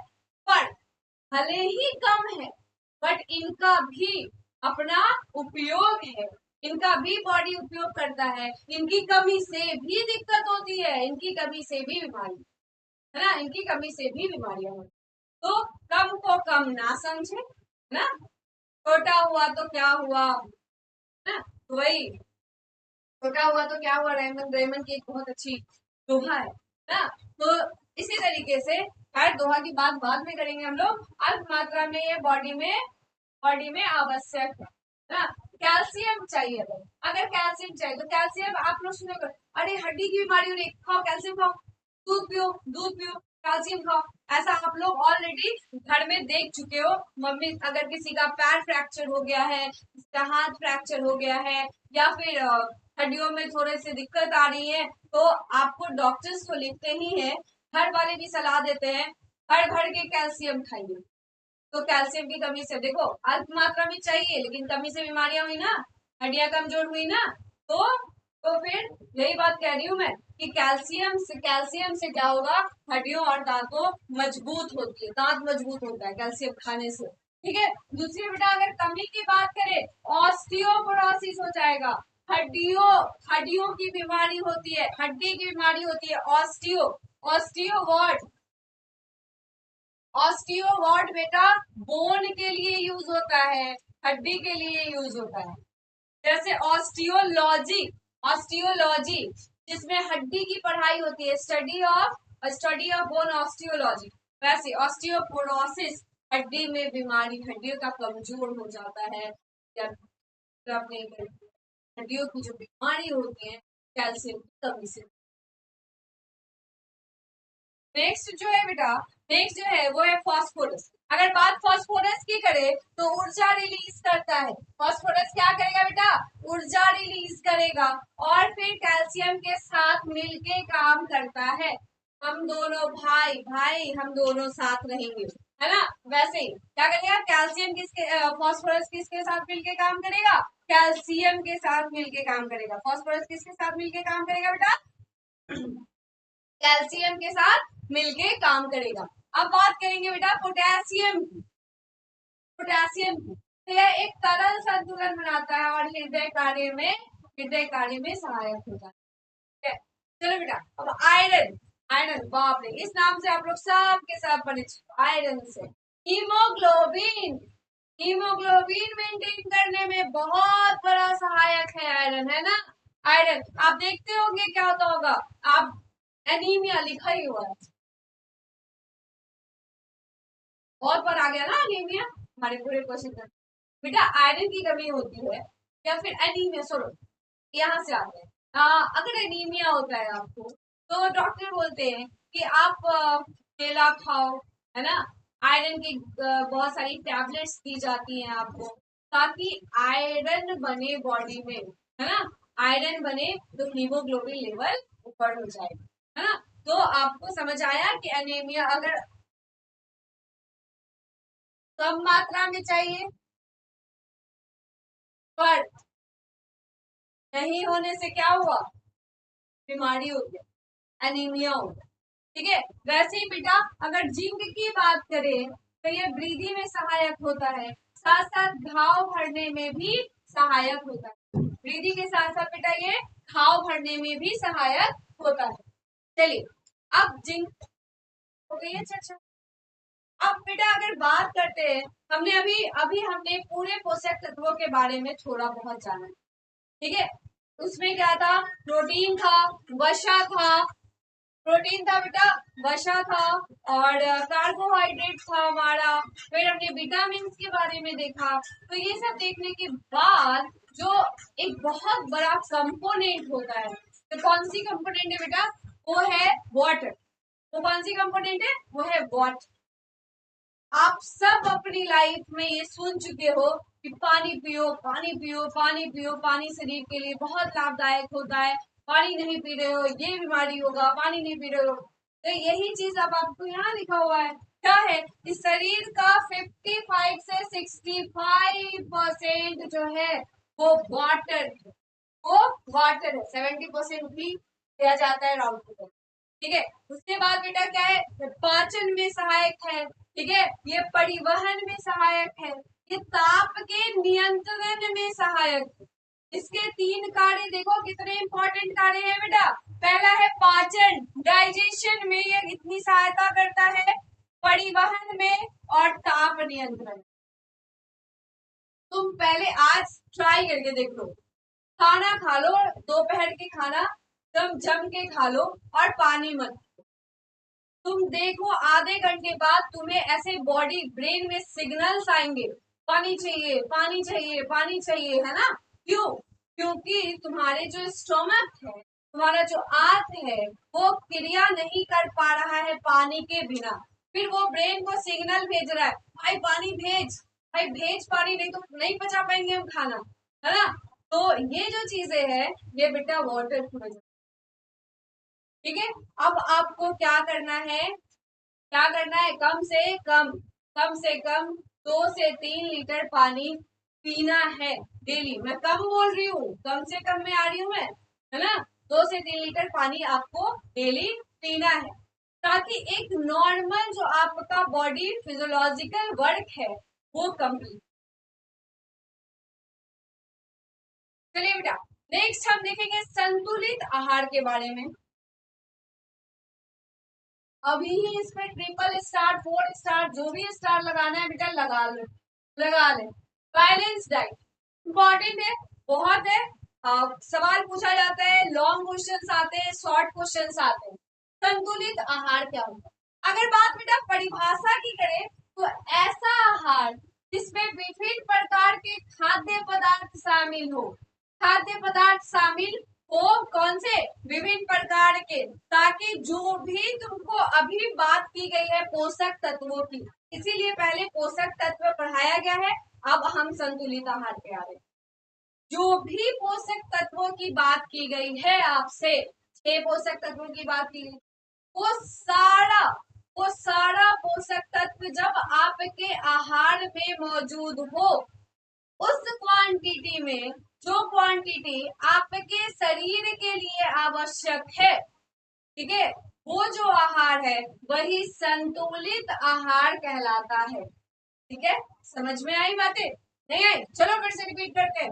ऐसा आहार जिसमें विभिन्न प्रकार के खाद्य पदार्थ शामिल हो, जिनमें शरीर की आवश्यकता को पूरा करने के लिए कार्बोहाइड्रेट, प्रोटीन, वसा, विटामिन, खनिज और पानी जैसे पोषक तत्व उचित मात्रा में मौजूद। ठीक है। फिर से रिपीट करते हैं, बैलेंस डाइट इंपॉर्टेंट है इसलिए। संतुलित आहार क्या है, वो आहार, वो खाद्य पदार्थ जो तुम खा रहे हो, जिनमें पोषक तत्व संतुलित मात्रा में, जितना तुम्हारे बॉडी के लिए, तुम्हारे शरीर के लिए आवश्यक है, उतना आपके आहार में है, वो संतुलित आहार बेटा कहलाता है। ठीक है, अगर परिचय की बात करते हैं बेटा, संतुलित आहार विभिन्न प्रकार के खाद्य पदार्थ, अब एक ही ऐसे कंपोनेंट में, मान लो तुम चावल खा लो, तुम्हें उसमें प्रोटीन की तो बात नहीं हो पाई ना, तुम्हें उस मात्रा में प्रोटीन तो नहीं मिल पाई, ठीक है कार्बोहाइड्रेट मिल गया है ना, लेकिन प्रोटीन उसमें नहीं मिला। वेजिटेबल्स, विटामिन नहीं मिले तुम्हें, तुम्हें मिनरल्स, खनिज नहीं मिले बेटा, है ना। तो तुम जो आहार ले रहे हो उसमें खाद्य पदार्थों की संख्या बेटा ज्यादा होगी, क्योंकि तुम्हें संतुलित आहार में हर कंपोनेंट उचित मात्रा में चाहिए, है ना। चलो, ऐसा कोई खाद्य पदार्थ नहीं है जिसमें सभी आवश्यक पोषक तत्वों को सही मात्रा में मौजूद है। अभी वही बात कह रही हूँ मैं, कोई एक ऐसा खाद्य पदार्थ लेके, ऐसा नहीं कि तुम खा लोगे और सब सही मात्रा में मिल जाएगा, है ना। खाद्य पदार्थों की संख्या क्या होगी, ज्यादा होती है। संतुलित आहार खाने के लिए कुछ ज्ञान और योजना की आवश्यकता होती है। अब आपको लग रहा होगा भाई खाना भी खाओ और ज्ञान लेके खाओ, वे ये सब नहीं होता, है ना। पर क्या होगा, खाना पड़े, ज्ञान लेके खाने से आपको पता होगा कि आप किस मात्रा में कौन सी चीज खा रहे हो। ऐसा तो नहीं है कि आप भर भर के वसा जमा कर रहे हो, ऐसा तो नहीं है कि आप बस प्रोटीन खाए जा रहे हो, ऐसा तो नहीं है कि आप विटामिन B12 इग्नोर हो गया, है ना। तो आपको पता होने के लिए ज्ञान लेना होगा, और ज्ञान लेने के लिए एस्ट्रोविजन नर्सिंग को फॉलो करना पड़ेगा, है ना, तभी जाके ये वाला ज्ञान मिलेगा यहाँ पे। चलो ठीक है, अब ये जो कंपोनेंट था कि आपको थोड़ा बहुत योजना भी बनानी पड़ेगी, है ना। मैं सुबह स्प्राउट खा लूंगा तो ये चीजें मिल जाएंगी, फिर मैं दोपहर में ये खा लूंगा, फिर मैं शाम में ये खा लूंगा, तो मुझे सुबह से लेके रात तक में सारे आहार, सारे पोषक तत्व एक सही मात्रा में मेरे बॉडी में चला जाए। तो इस चीज के लिए योजना बनानी पड़ेगी, है ना। हर जंग, शरीर स्वस्थ रखना भी एक जंग है बेटा, और हर जंग के लिए योजना की आवश्यकता होती है। बिना योजना अगर उतरोगे तो मारे जाओगे, है ना। तो सेम चीज यहाँ भी होगा, बिना योजना नहीं उतरनी है। अब बेटा बात करेंगे संतुलित आहार महत्वपूर्ण क्यों होता है। शरीर के अंगों और ऊतकों को प्रभावी ढंग से कार्य करने की, अभी तो पढ़ा हमने, इतनी सारी बीमारियां होती हैं, अलग अलग कंपोनेंट से, अलग अलग पोषक तत्व से, अलग अलग बीमार की कमी से अलग अलग बीमारियां होने के चांसेस होते हैं ना। अच्छे पोषण के बिना शरीर में बीमारियां, संक्रमण, थकान, खराब प्रदर्शन की संभावना होती है ना। चलो, खराब आहार लेने वाले बच्चों का विकास और वृद्धि, स्टार्टिंग में भी हमने पढ़ा था, विकास और वृद्धि शरीर में नहीं होंगे अगर आपके पोषक तत्व अच्छे नहीं है, अगर आपका पोषण अच्छा नहीं है, अगर आप संतुलित आहार नहीं ले रहे हो। सवाल देखो बेटा, तुम लोग जो बोलते हो मैम सीधे क्वेश्चन आंसर कराओ, अगर मैं पूछूं संतुलित आहार की परिभाषा लिखूं, संतुलित आहार का परिचय देते हुए उनसे संतुलित आहार क्यों लेना चाहिए, उनकी महत्वपूर्ण या उनकी विशेषताएं बताएं, तो यही तो लिखनी है ना। यही चीजें लिखनी है, बस अपने भाषा में लिखनी है, तब मेरी भाषा में भी लिख सकते हो, पर अभी समझ के फिर लिखो। अब बात करेंगे कि से अगर मैं संतुलित आहार ना लूं, अगर मैं नहीं खाऊं तो क्या होगा। इतने देर से यही तो पढ़ते आ रहे हैं, बीमारियां होंगी, हृदय रोग होगा, तो मधुमेह होगा, कैंसर होगा, बेरी बेरी होगा, रतौंधी होगा, ठीक है, ये सारी बीमारियां होने के चांसेस। स्ट्रोक क्या लिखा हुआ है, हार्ट स्ट्रोक की बात हो रही है बेटा।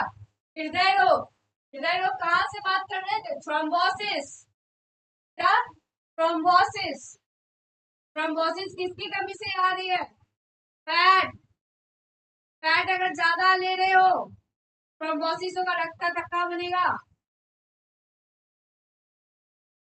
अब आता है बेटा एक टॉपिक है फूड पिरामिड, फूड पिरामिड, है ना। फूड पिरामिड क्या, देखो फूड पिरामिड, पिरामिड आकार का आरेख है। पिरामिड कैसा आकार का होता है, त्रिकोणीय त्रिभुज वाले आकार का होता है ना, ऐसे पिरामिड बनाते हैं ना हम लोग, है ना, ऐसे बनाते हैं, एक नीचे फिर उसके ऊपर उसके ऊपर ऊपर, ऐसे ऑलरेडी तुम लोग ये पढ़ चुके हो। जो प्रत्येक बुनियादी खाद्य समूह से प्रतिदिन सेवन की जाने वाली स्तंभ मात्रा को दर्शाता है। मतलब क्या है कि फूड पिरामिड में एक ट्रायंगल रूप का पिरामिड है जिसमें हर एक स्तर पे आपको क्या किया गया है, खाद्य पदार्थों को रखा गया है। ठीक है, यह आधार में मुख्य रूप से अनाज, सब्जियां और फल खाने पर जोर देता है। मतलब क्या है, इसकी जो आधार है, आधार मतलब ये वाला एरिया में बेटा सबसे ज्यादा या इसमें जो रखी गई है खाद्य पदार्थ वो क्या है, अनाज है बेटा। ठीक है, अनाज है, फल है, क्या सब्जियां हैं। ठीक है, जबकि शीर्ष में मध्यम मात्रा में डेयरी, मांस या न्यूनतम मात्रा में वसा, तेल और मिठाइयां शामिल। अब इस बात से एक बात समझ में आई आपको कि आधार पे क्या है, अनाज है, फल है, सब्जियां, मतलब वो है जो बॉडी के लिए बड़ी मात्रा में आवश्यक है, जिन बहुत ज्यादा जरूरत। और ऊपर की तरफ जैसे जैसे आप ऊपर जाओगे, शीर्ष पे क्या रखा हुआ है, वसा रखा हुआ है, तेल रखा हुआ है। बहुत जरूरत नहीं है उसको, उसकी बॉडी में बहुत जरूरत नहीं है, कम मात्रा में चाहिए तो उन्हें ऊपर रखा है। तो आधार से शीर्ष तक में उन्हें क्या किया गया है, बांटा गया है बेटा, है ना। देखो ऐसा दिखता है पिरामिड, हाँ? ऐसा दिखता है, तुमको दिख रहा होगा। ब्रेड है, सीरियल्स है, राइस है, पास्ता है। आधार में क्या है बेटे, अनाज और फल सब्जियां हैं। ठीक है, अनाज है, राइस है, ब्रेड है। ठीक है, फिर उसके बाद वेजिटेबल ग्रुप है, फिर फ्रूट है, उसके बाद मीट वाला ग्रुप है ना, एग है, नट्स है, ये सारी चीजें, योगर्ट्स है, चीज है। फिर बेटा फैट एंड शुगर को सबसे ऊपर रखा गया। अब इसको देखते हुए मैं सिर्फ इतना बोलूंगी कि क्या सबसे ज्यादा चाहिए खाद्य पदार्थ में, आहार में, पोषण में आपको, और क्या सबसे कम चाहिए आपके आहार में, डे टू डे लाइफ में, डेली दैनिक क्रिया वाली जिंदगी में, वो आपको यहाँ पे समझ आ रहा है।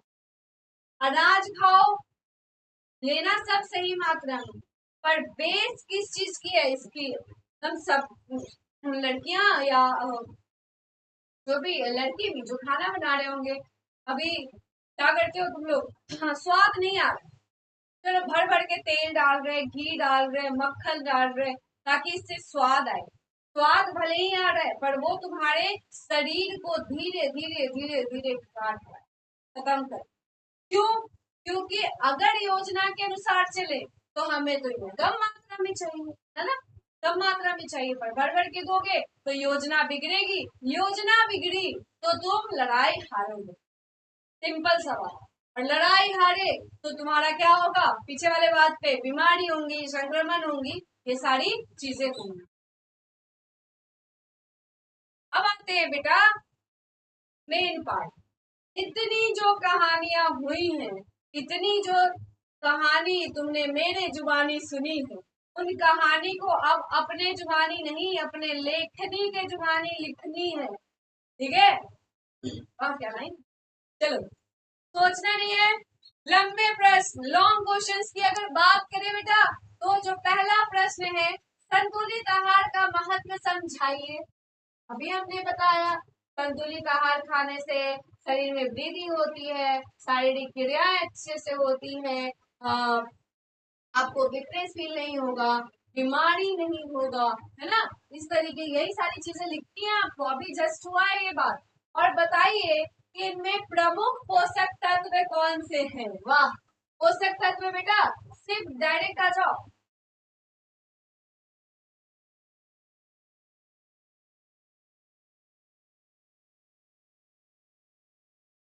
देख लो परिभाषा में ही सारी बातें लिखी, जिनमें खाद्य पदार्थ शामिल है, जिनमें प्रमुख पोषक तत्व कौन से, कार्बोहाइड्रेट है, प्रोटीन है, वसा है, विटामिन है, खनिज है और पानी है। बस यही बातें तो बोलते हैं। इन चीजों को देखो क्या होगा, अगर तुम लेते हो, अगर तुम क्या करते हो, संतुलित आहार लेते हो, तो तुम्हारी क्या होगी, पोषण अच्छा लोगे तुम, तो तुम्हारे शरीर में बीमारियां नहीं होंगी, प्रदर्शन, थकान या खराब प्रदर्शन नहीं करोगे, उत्तक प्रभावी ढंग से चलेंगे, बच्चों में विकास समस्याएं नहीं आएंगी, है ना।